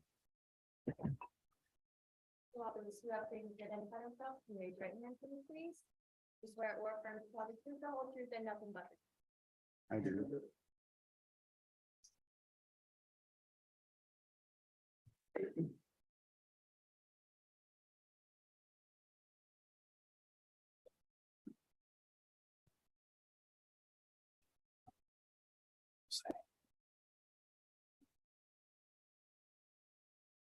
Good evening.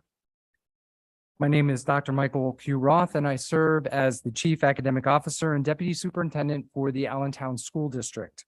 Tonight, the Allentown School District Administration will be sharing a summary of the review conducted by the administrative team members of the charter school application submitted by the Lehigh Valley STEAM Academy. At your place, you will find two documents. The first is a copy of the slides of this presentation.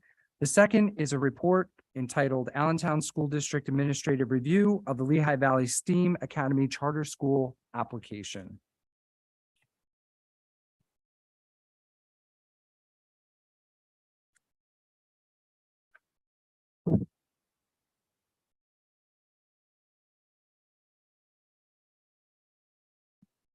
In terms of an overview for this evening, the Lehigh Valley STEAM Academy Charter School submitted an application to open a K-3 focused charter school for the 2023-2024 school year. The Allentown School District is required by law to execute a charter school application review process for all proposed charter schools that plan to operate within the district's boundaries.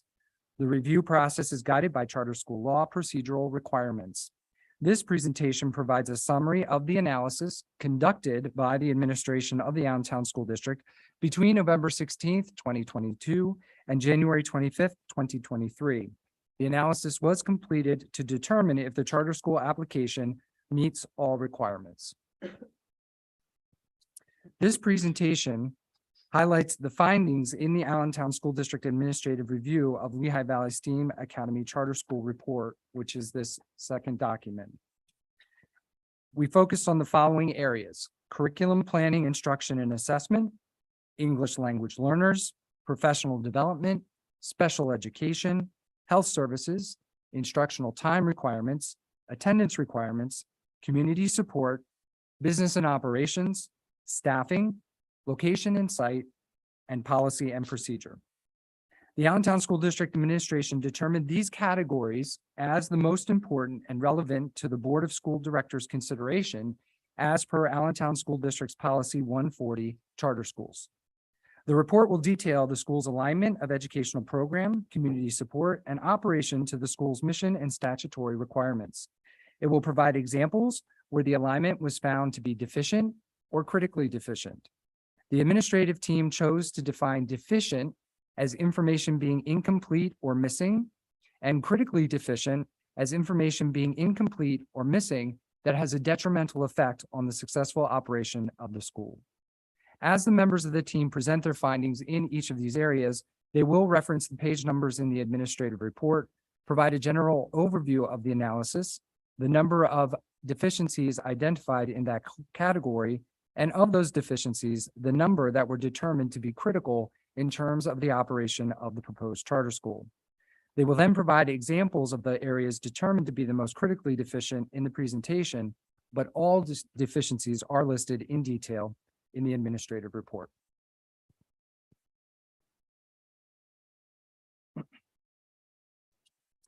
The review process of the charter school application is guided by procedural requirements of section 1717A charter school law and found on page 3 of the administrative report. These include the required timelines for submission and the holding of hearings. The district's review process with the dates that align to the procedural requirements are listed on page 3 as well and have been met to date. The application evaluation criteria is pursuant to section 1717A of the charter school law, a summary of which is found on page 4 of the administrative report. The application must be evaluated based upon demonstrated and sustainable support of the charter school plan by teachers, parents, other community members, and students. Capability of the charter school applicant in terms of support and planning to provide comprehensive learning experiences to students. The extent to which the information contained in the application aligns with the legislative intent of the charter school law, and the extent to which the charter may serve as a model for other public schools.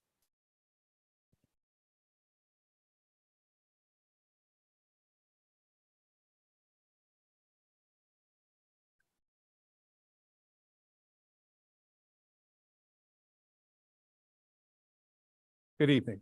My name is Paul Hunter, and I am the Director of Charter Schools. I'd like to present the general information section of the report that can be found on pages 4 and 5 that you have in front of you. In this section, you'll find the names of the applicants, along with the proposed name of the school, which is Lehigh Valley STEAM Academy Charter School, the location of the school, 2268 South 12th Street in Allentown, Pennsylvania, 18103, and the proposed timeline for the school. And the charter seeks a 5-year charter to operate during the school years 2023, 2024 through 2027, 2028. The proposed grade levels served by the school. The charter plans to open in year 1 with grades K through 3, then adding a grade per year until its final year of the charter, which would be 2027, 2028. That would be grade 7. The goal would then be to add grade 8 during the first renewal year of the charter, which would be 28-29.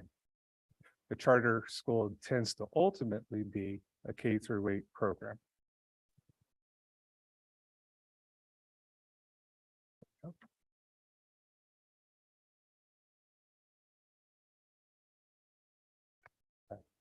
On this slide, you'll see the proposed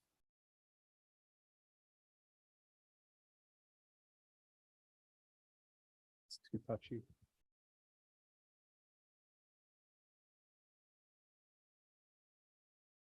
Okay, there we go. On this slide, you're going to see the proposed enrollment projections for the charter school.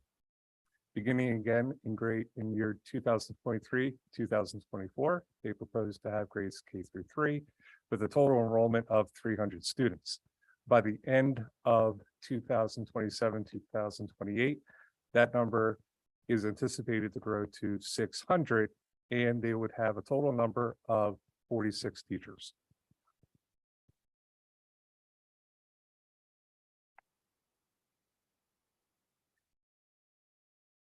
On this slide, it represents the applicant's mission statement for the school. Through sustained partnerships with higher education after-school organizations, nonprofit community programs, local businesses, and government agencies, the STEAM Academy Charter School mission is to provide students with rigorous academic content, emphasizing science, technology, engineering, arts, and math by doing the following: providing project-based problem solving, discovery and exploratory learning experiences, delivering instruction through a unique experiential and collaborative process, delivering a rigorous and technologically enhanced curriculum with threads in the PA standards through all content areas, inspiring creative, critical, and analytical thinking, and utilizing community-based partners in the instructional delivery of creative in related arts and rich student experiences.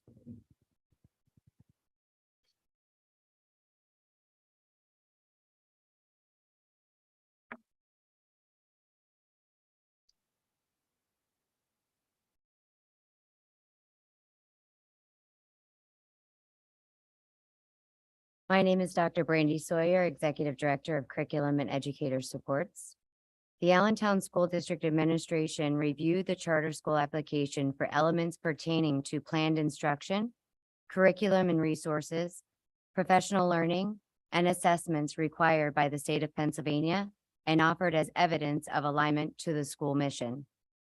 In curriculum, planning, instruction, and assessment, there have been 20 identified deficiencies in the application. Of those deficiencies, 14 have been identified critical. On this slide, we're presenting 4 examples of the 14 critical deficiencies. The administrative report provides details on all the deficiencies as noted in page 6 through 10 of your administrative review. First, curriculum planning and documentation of written curriculum. The applicant did not provide a locally developed written curriculum, established planning instruction in math, science, social studies, computer science, engineering, Spanish, music, art, dance, or physical education, as noted on page 7 of the administrative report. For curriculum planning and documentation of curriculum review process, the applicant has no curriculum review process and/or policy concerning curriculum adoption as required by the Pennsylvania State Board of Education for all content areas, including STEAM content areas, as identified on page 7 of your administrative report. Evaluation systems for educators. The metric of 90% retention rate for teachers rated proficient or distinguished in accordance with Act 82 of 2012 and the PA Educator Effectiveness Administration Manual for July 2014 is offered as faithfulness to the mission. Act 82 was revised by Act 13 in 2020. The reference teacher evaluation system is no longer applicable, as noted on page 8 of the administrative report. Curriculum planning and documentation of accommodations. Curriculum as presented does not meet the needs of diverse learners, including English language learners and special education students, as required by Pennsylvania state regulation. No accommodations are outlined and no supporting documents are provided, as noted on page 10 of the administrative report.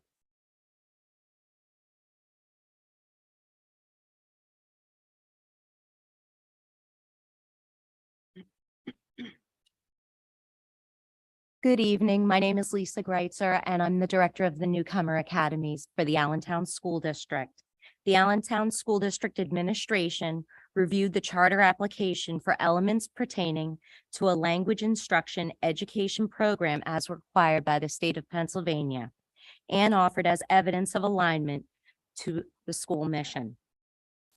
There were 5 deficiencies identified regarding English learners. 3 were identified as critical. The first deficiency identified, as seen on page 10 of the administration report, documentation of language instruction education program. The applicant shared that the percentage of English learners enrolled would mirror that of the percentage of ASDLs. However, the applicant did not provide evidence of the LIEP or language instruction education program that's required by the state of Pennsylvania. The second deficiency identified, documentation of L student to teacher ratios. The applicant did not outline the student teacher ratio for English learners. Although the applicant lists 2 L teachers for the upcoming school year and notes the number will be recalculated based on enrollment, the calculation is unclear. The third deficiency, documentation of instructional alignment to L levels. The applicant previously shared that the percentage of English language learners enrolled would mirror that of the percentage of ASDLs. However, the applicant did not include how instruction for L else students is aligned to their English language proficiency levels for students. And that's all outlined on pages 10 and 11 of the administrative report. Thank you. Leave, I just want to ask, just so the court reporter knows, when you say Ls, are you using the acronym EL? English learners, yes. Okay, thank you. Mhm.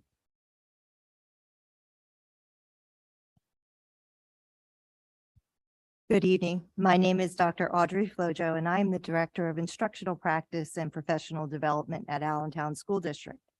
Professional development ensures that educators have the capacity to deliver high-quality educational experience for students. The Allentown School District team reviewed the application to analyze the professional development plan and its alignment with the educational program, school mission, and Pennsylvania requirements. We found 4 deficiencies, of which 3 were critical. We will highlight those 3 here. For more complete information, please refer to page 11 of the report. Critical deficiency 1, supporting STEAM instructional strategies.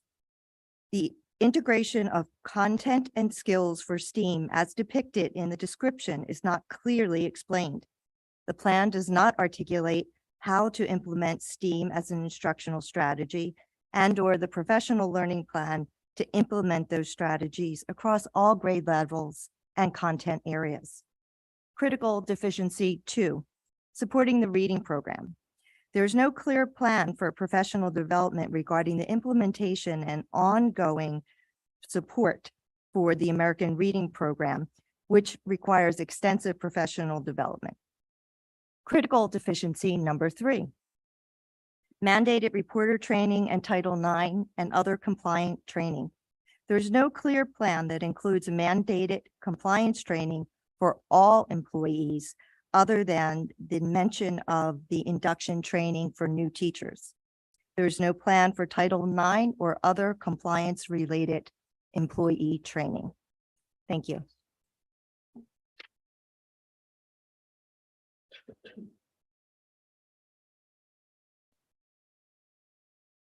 Special education can be found on page 12 of the administrative report. I'm Brian Sickett. I'm the Executive Director of Special Education. The Allentown School District Administration reviewed the application to ensure that as a local educational agency, the proposed charter school provide a program for every student with an individualized education plan. That analysis included schools' plan to support specifically designed curriculum and instruction for the student with accommodations, interventions, and any related service as required by an IEP. We found 3 deficiencies. However, the deficiencies are truly not indicative of the overall lack of proposed progress for a special education plan. We were not provided with the full scope of that work. The 3 deficiencies that we found were all critical. Special education and other related services. The applicant provide that the special education team in the proposed charter school is to provide a free and appropriate education in the least restrictive environment to students with disabilities. The applicant listed 2 special education teachers as part of the 2023-2024 staffing, but earlier it stated that the board's intention was to contract for all special education services for the school through the Carbon-Lehigh Intermediate Unit. These statements are contradictory and make it unclear on how special education services will be offered. No contract or proposal is included with the application, nor are there any references or listing end-of-year reports. Special education and other related services. The applicant does not predict a percentage of special education students, nor a methodology for determining staffing or services required. Curriculum and planning. Curriculum as presented does not meet the needs of special education students as required by Pennsylvania State Regulation 22, Pennsylvania Code 4.28. No accommodations are outlined and no supporting documents are provided.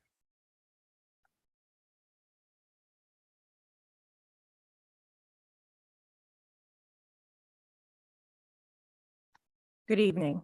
My name is Tiffany Polak. I'm the Executive Director of Youth, Family, and Community Engagement. Health services are outlined on pages 12 through 13 of the administrative review document where a detailed explanation of the report can be found. The Allentown School District Administration reviewed the application to ensure that all Pennsylvania Public School Code requirements for school health services for all children of school age are met.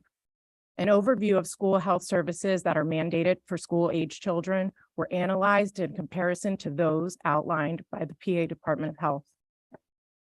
There are a total of 2 deficiencies in this area, and we are highlighting one critical deficiency that lacks clarity.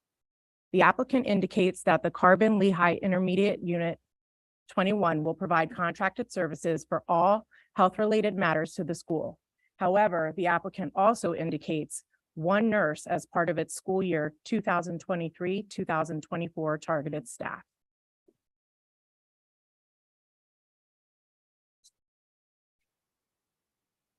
Instructional time requirements are outlined on page 13 of the administrative review document where a detailed explanation of the report can be found. We reviewed the application to ensure that a minimum of 180 days of instruction or 900 hours of instruction at the elementary level or 990 hours at the secondary level are provided. This section has one critical deficiency. The applicant states that it will provide 187 days of instruction and 1,059 hours of instruction. Without sample bell schedules, it is not possible to ensure that these calculations are accurate or aligned with compulsory school attendance. Attendance requirements are outlined on pages 13 through 14 of the administrative review document. We reviewed the application to ensure that all compulsory attendance mandates in Pennsylvania were met. There are a total of 4 deficiencies in this area. We are highlighting 3 of the 4 critical deficiencies. The applicant states that truancy is an offense that will result in suspension from school.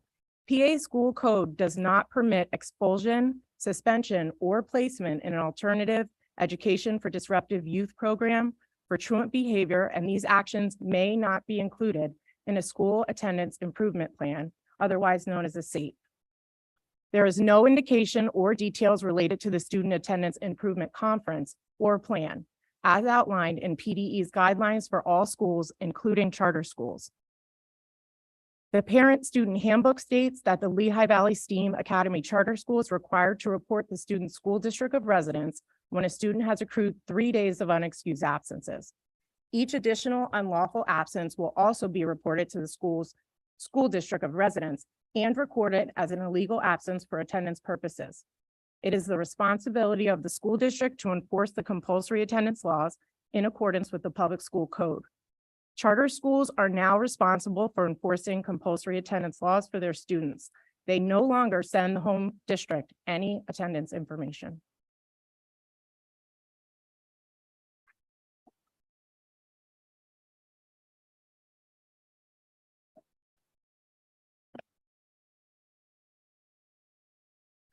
Good evening. My name is Paul Hunter, and I am the Director of Charter Schools.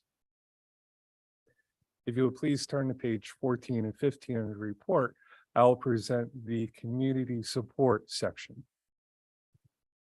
The Allentown School District Administration reviewed the application to ensure that the requirements that the school convey the scope of community backing includes documented community support from teachers, parents, students, community members, and instructional leaders.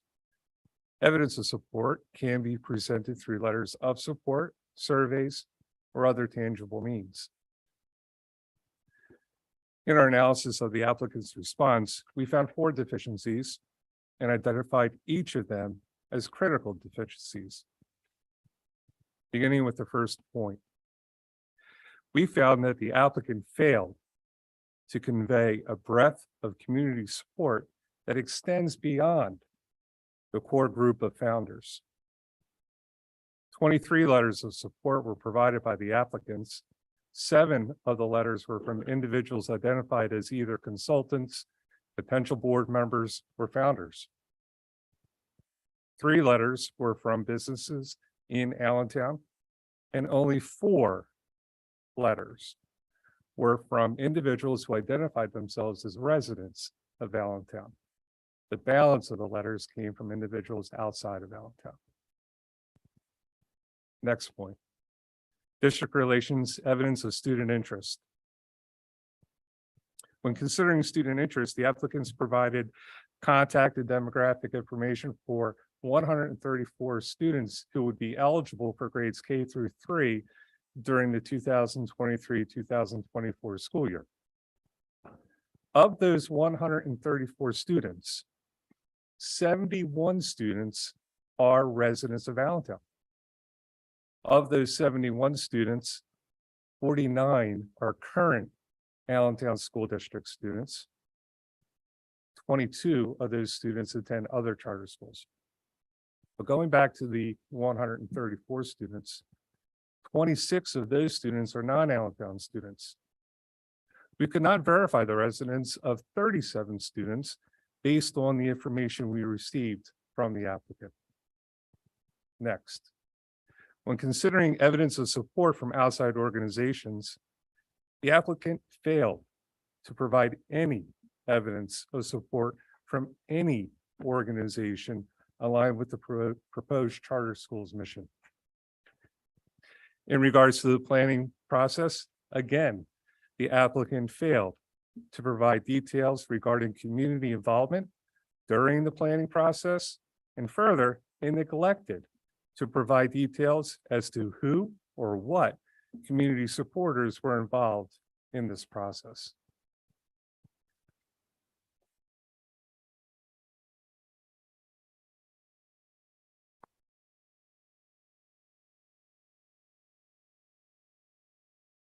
Good evening.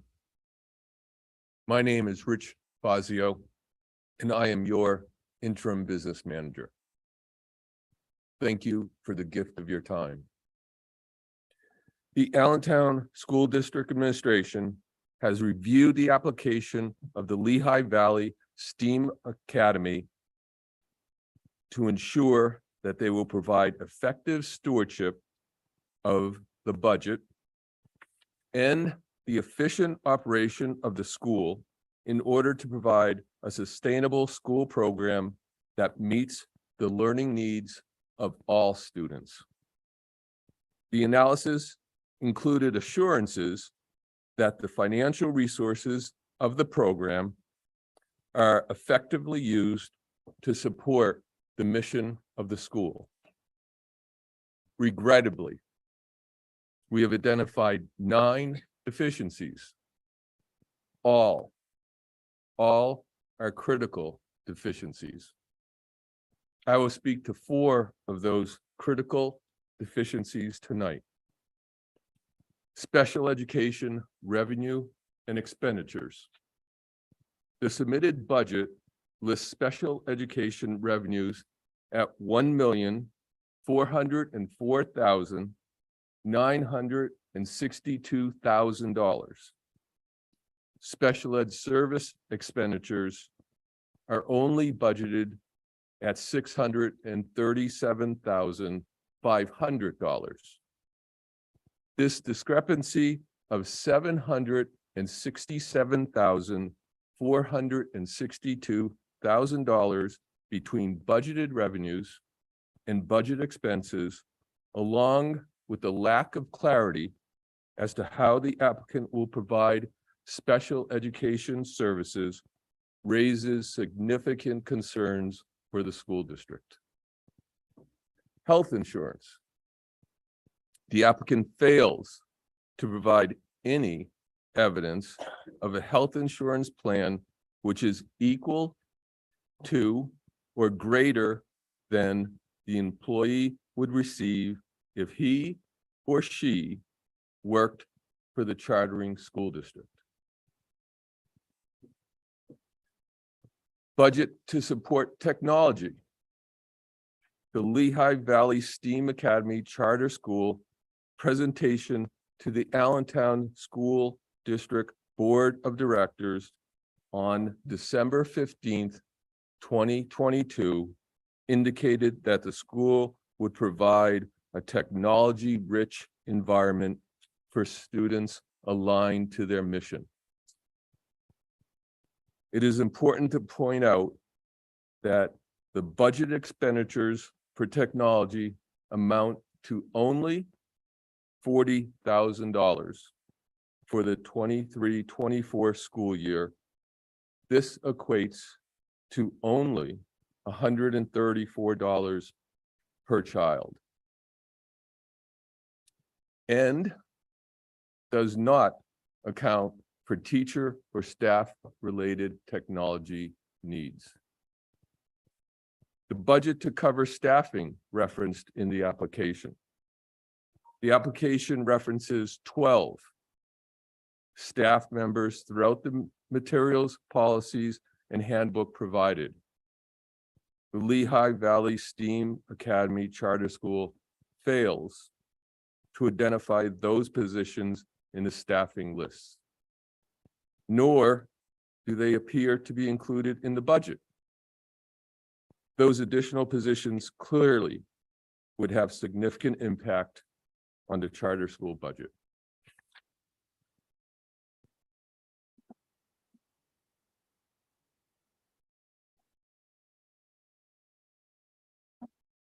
Good evening. My name is Jen Ramos. I serve as the Deputy Superintendent for the district.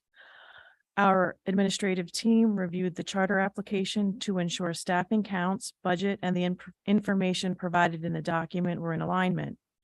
In addition, the review included ensuring staffing was aligned to the mission of the school. This portion of the review can be found in the administrative report on pages 17 and 18. Our review yielded 6 deficiencies, all 6 identified as critical. I'll highlight 4 of the most critical deficiencies noted. The remaining 2 can be found in the report. The first critical deficiency identifies inconsistencies in special education staffing. The application states there will be a manager of special education, and it also references a director of special education as the employee responsible for taking action to address students at risk for suicide or suicide attempts. However, neither of these positions appear in the staffing plan as submitted. The second critical deficiency, the charter applicant has promoted and advertised that there will be 2 adults per classroom. However, staffing lists do not reflect the staffing model. The third deficiency is related to learning coaches. The applicant references learning coaches will stay in contact with teachers regarding attendance and will contact the teacher if a student is unable to complete a mandatory live lesson. However, there are no learning coaches accounted for in the applicant's staffing plan. The fourth critical deficiency to address is related to staff for educational and child support teams. The applicant references both an instructional support teacher and a curriculum and instruction coordinator as positions critical to these processes. However, neither of these positions are accounted for in the staffing plan. The remaining 2 critical deficiencies can be found in the administrative report beginning on page 17.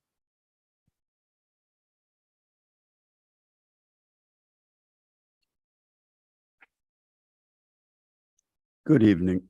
My name is Thomas Smith, and I serve as the Executive Director of Facility Services for the Allentown School District. As part of the administrative review, I reviewed the proposed location and site, which is part of the administrative review report and located on pages 18 through 20.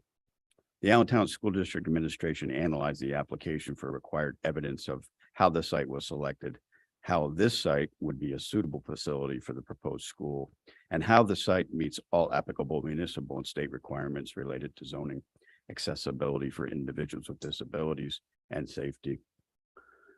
The applicant must also state how the facility will be maintained and if and how the property may be purchased or financed. As part of the administrative review, we noted 6 deficiencies, of which all 6 were noted as critical, as follows. Disclosure of alternative locations for proposed Lehigh Valley STEAM Academy Charter School. Applicant lists proposed charter school location as 2268 South 12th Street, Allentown, Pennsylvania, 18103. Applicant failed to identify 316 East Market Street, Bethlehem, Pennsylvania, as a location under consideration. An applicant also failed to identify 1828 Center Street, Bethlehem, Pennsylvania, 18017. as a location under consideration. You can find that in your administrative report, page 18 through 19. Disclosure of lease agreements for 2268 South 12th Street, Allentown, Pennsylvania, 18103 location. The applicant provided a letter of intent regarding the lease for this property. However, the applicant failed to provide any details regarding the lease arrangements. Suitable location, compliance with codes, ordinances, and zoning. Applicant failed to provide evidence that the location complies with federal, state, municipal codes, ordinances, and zoning required for an educational facility.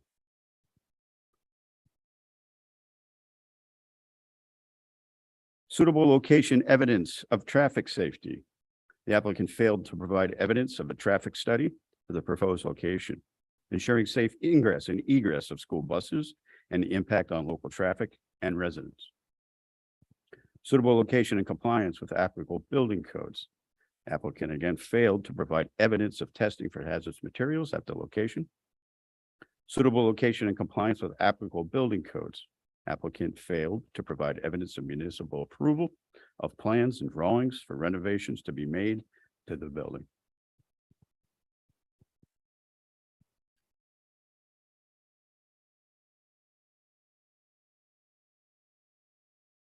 Dr. Michael Roth, Deputy Superintendent.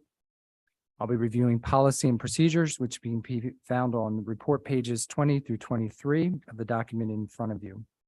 High-quality school policies are based on federal and state law. They help a school implement rules and procedures that will establish standards for learning, safety, operational expectations, and accountability. The Allentown School District Administration reviewed the policies and procedures to ensure alignment to Pennsylvania requirements, school mission, and best practices that support students, families, and staff.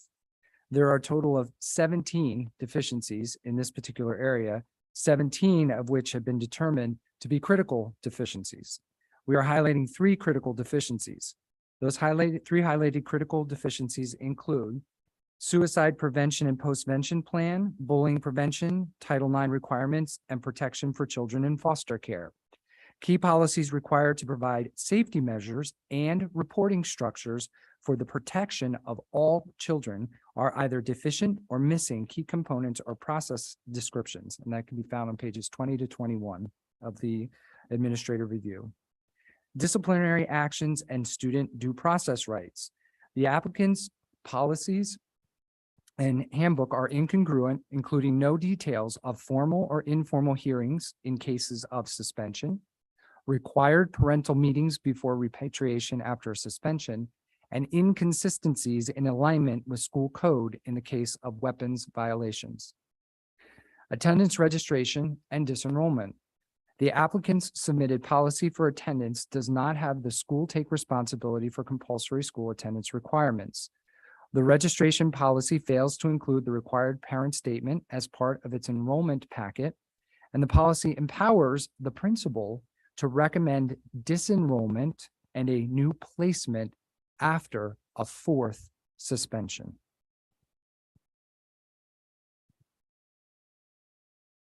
In summary, tonight, the Allentown School District provided an overview of the review that they conducted of the Lehigh Valley STEAM Academy Charter School between November 16th, 2022 and January 25th, 2023. We reviewed the application materials, plans, and policies, and the analysis of the application included verification that those materials, plans, and policies aligned to Pennsylvania state requirements for schools and the mission of the school. In terms of our analysis, the administration found 81 deficiencies in the application and determined that of those 81, 71 deficiencies will have a critical impact on the operation of the school and the effective delivery of instruction within a sustainable and effective learning model. This concludes our presentation of the administrative review of the Lehigh Valley STEAM Academy Charter School application. We thank you very much for your time and for your attention to our presentation.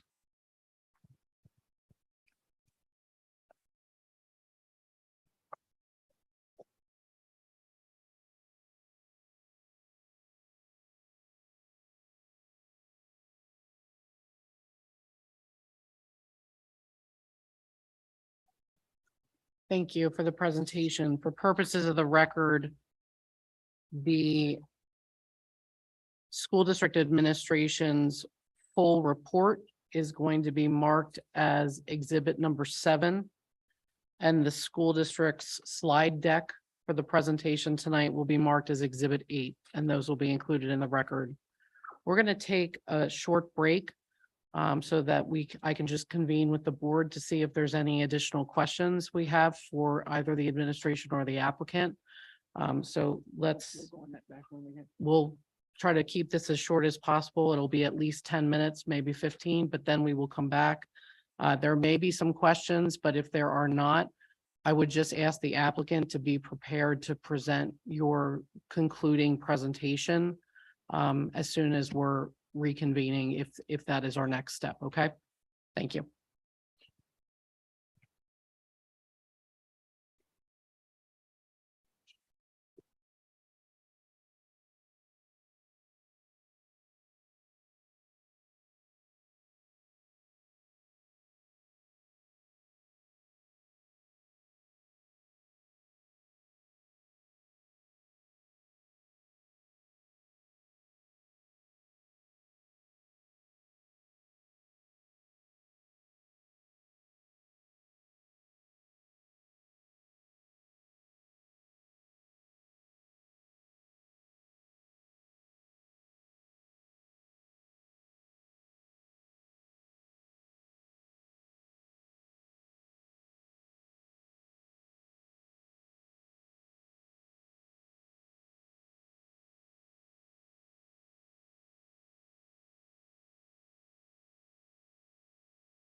All right, everyone, we're going back on the record. I'd ask for everyone to please sit down. Thank you. After conferring with the board does not have any further questions.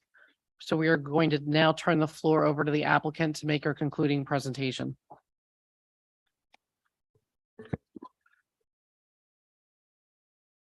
Thank you, members of the board, members of the administration. I appreciate your time this evening. As you can imagine, we received the document and the critique from the Allentown School District Administration a little over an hour ago. I have not had an opportunity to read it in any great detail. And so having not been able to read it, I can't provide a comprehensive response to the document as would be requested. I did note there were a few items in the presentation that seemed to misapprehend how, for example, charter schools are funded in calculating the special education rate. It appears that the business manager did not understand that the special education rate and the regular education rate are encompassed in the special education student line item in the budget. So there isn't $600,000 or whatever the number he proposed of unallocated funding, because not only do we have to provide special education services to the students that have special needs, but we also have to provide a regular education. And so that funding is combined in that line item. In addition, I noted that there were some critiques on the facilities front. The issues raised are all landlord responsibilities to ensure that the building meets all codes and requirements prior to our taking occupancy of the facility. So they would be items that the landlord would obviously address. With regard to items like staffing needs for special education students and specific learning plans for students with special education needs, absent knowing who the student is in front of me and what their needs are, I can't provide you with a plan for that student's needs, but the school has committed that it would meet the needs of every student that comes to our door, regardless of what their needs are, and provide them a free, appropriate public education as is required by the law.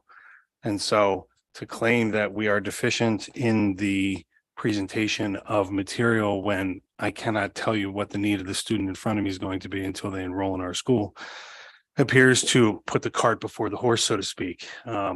When the student comes, we'll meet their needs, whatever they might be. But until I know who they are, putting a specific list of accommodations together could never be comprehensive, because the student who comes to my door the next day might have a need that's not been contemplated, but would still have to be met. With regard to the staffing issue that was raised on special education and ELL, obviously the number of students who have special education needs and the needs that they require will drive the number of special education teachers that we have. If the needs are greater, more special education teachers, or the number of students that have needs is greater, the number of teachers that would be hired would be increased. And that would be the same for any students learning in our EL program as well. And finally, with regard to the community involvement, I'll just mention that we identified a number of community organizations.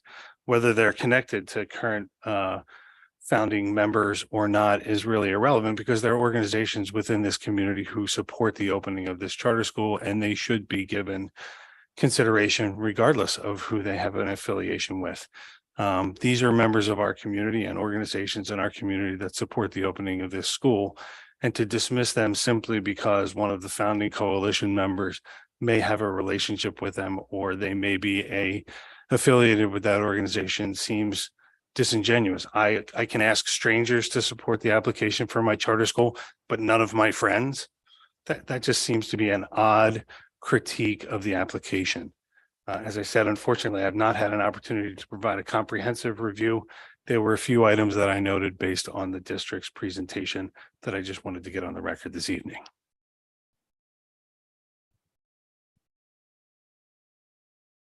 Is that the end of the applicant's concluding presentation? Absent the opportunity to review in detail and provide responses to the information provided, I cannot and don't want to compromise my client by making reference to items that I have not had an opportunity to review. You can use the time during the concluding presentation as the applicant sees fit. There is more to the applicant than simply you, Mr. Linehauser, that I'm sure the board would appreciate hearing from the applicant. If they choose to do so. If you do not choose to say anything further, that's your choice.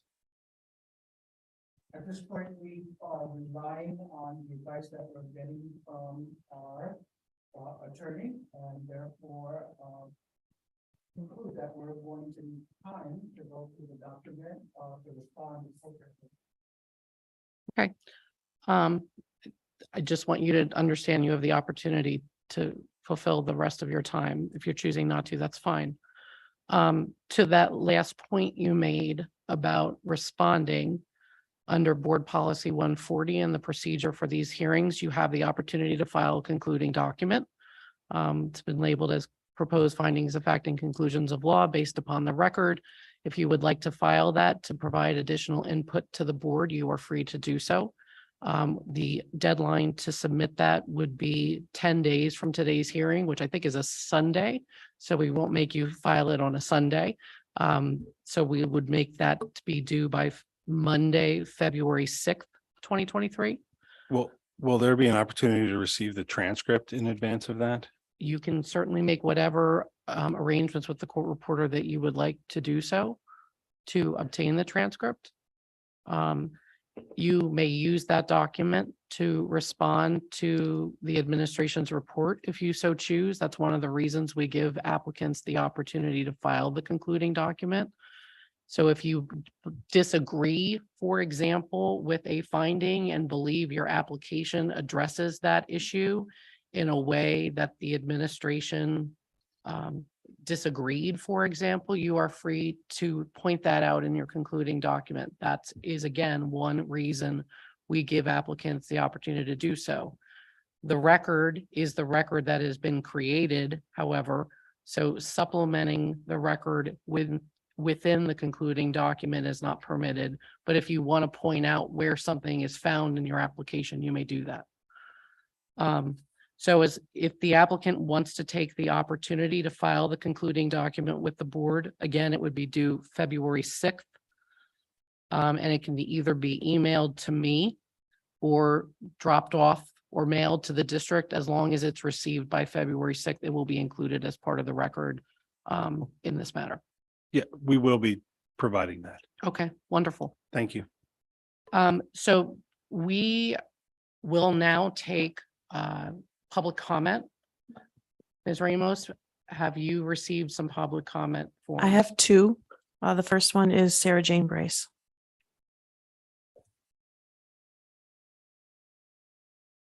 And please state your name and your address for purposes of the record.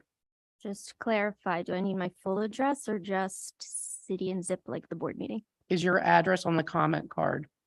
Okay. What I can do is if you do not want to state your name or state your address, excuse me, publicly, we can include the comment card as part of the record. The point is we do need folks' addresses because that is a consideration under the charter school law. Okay, If you're I'll a say it, I resident. just didn't know. Yeah, That's fine. Okay, that's fine. all right. Good evening, Sarah Jane Brace, 227 North 9th Street, Allentown, Pennsylvania, 18102. I'm speaking tonight as a taxpayer and parent, but you'll hear a little bit of the teacher in me too. Many of you who were on the board when I was on the board already know my stance on charter schools. However, there are enough new members that I felt I needed to speak out in opposition of this charter school. The Allentown School District cannot financially afford another charter school in our city.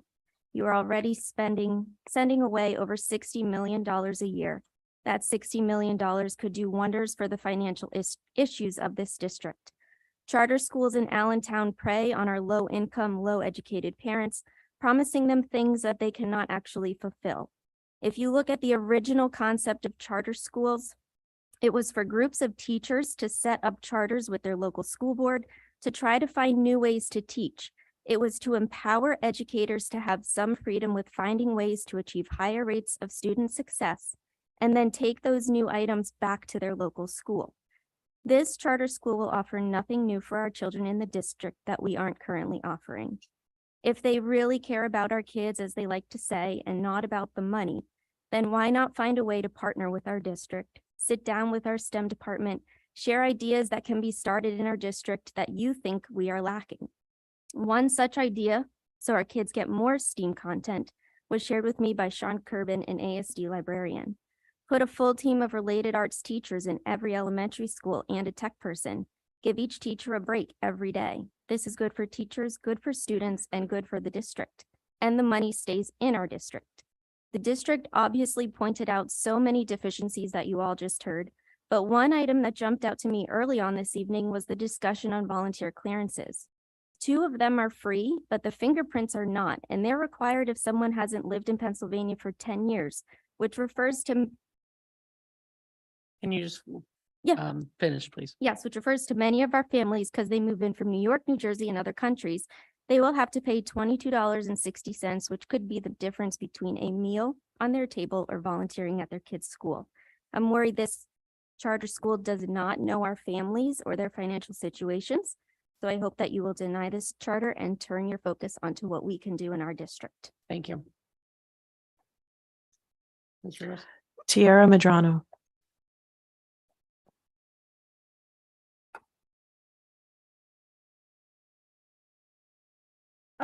Hello, my name is Tiara Marie Medrano Losada.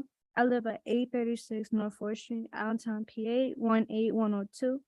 I came here to speak on behalf of my support, and I will say that I would love to have the school open up because we had kids and teens who want to depend on the subjects we provide.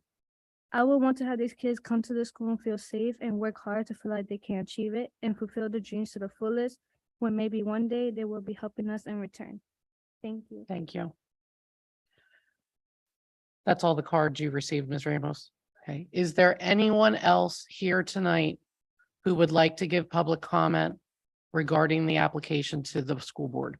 This is your opportunity to do so. Seeing no further hands or bodies, thank you.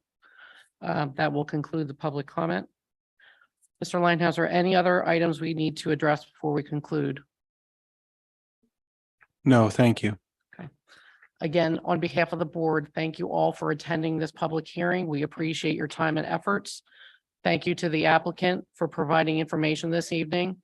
With that, our hearing is concluded.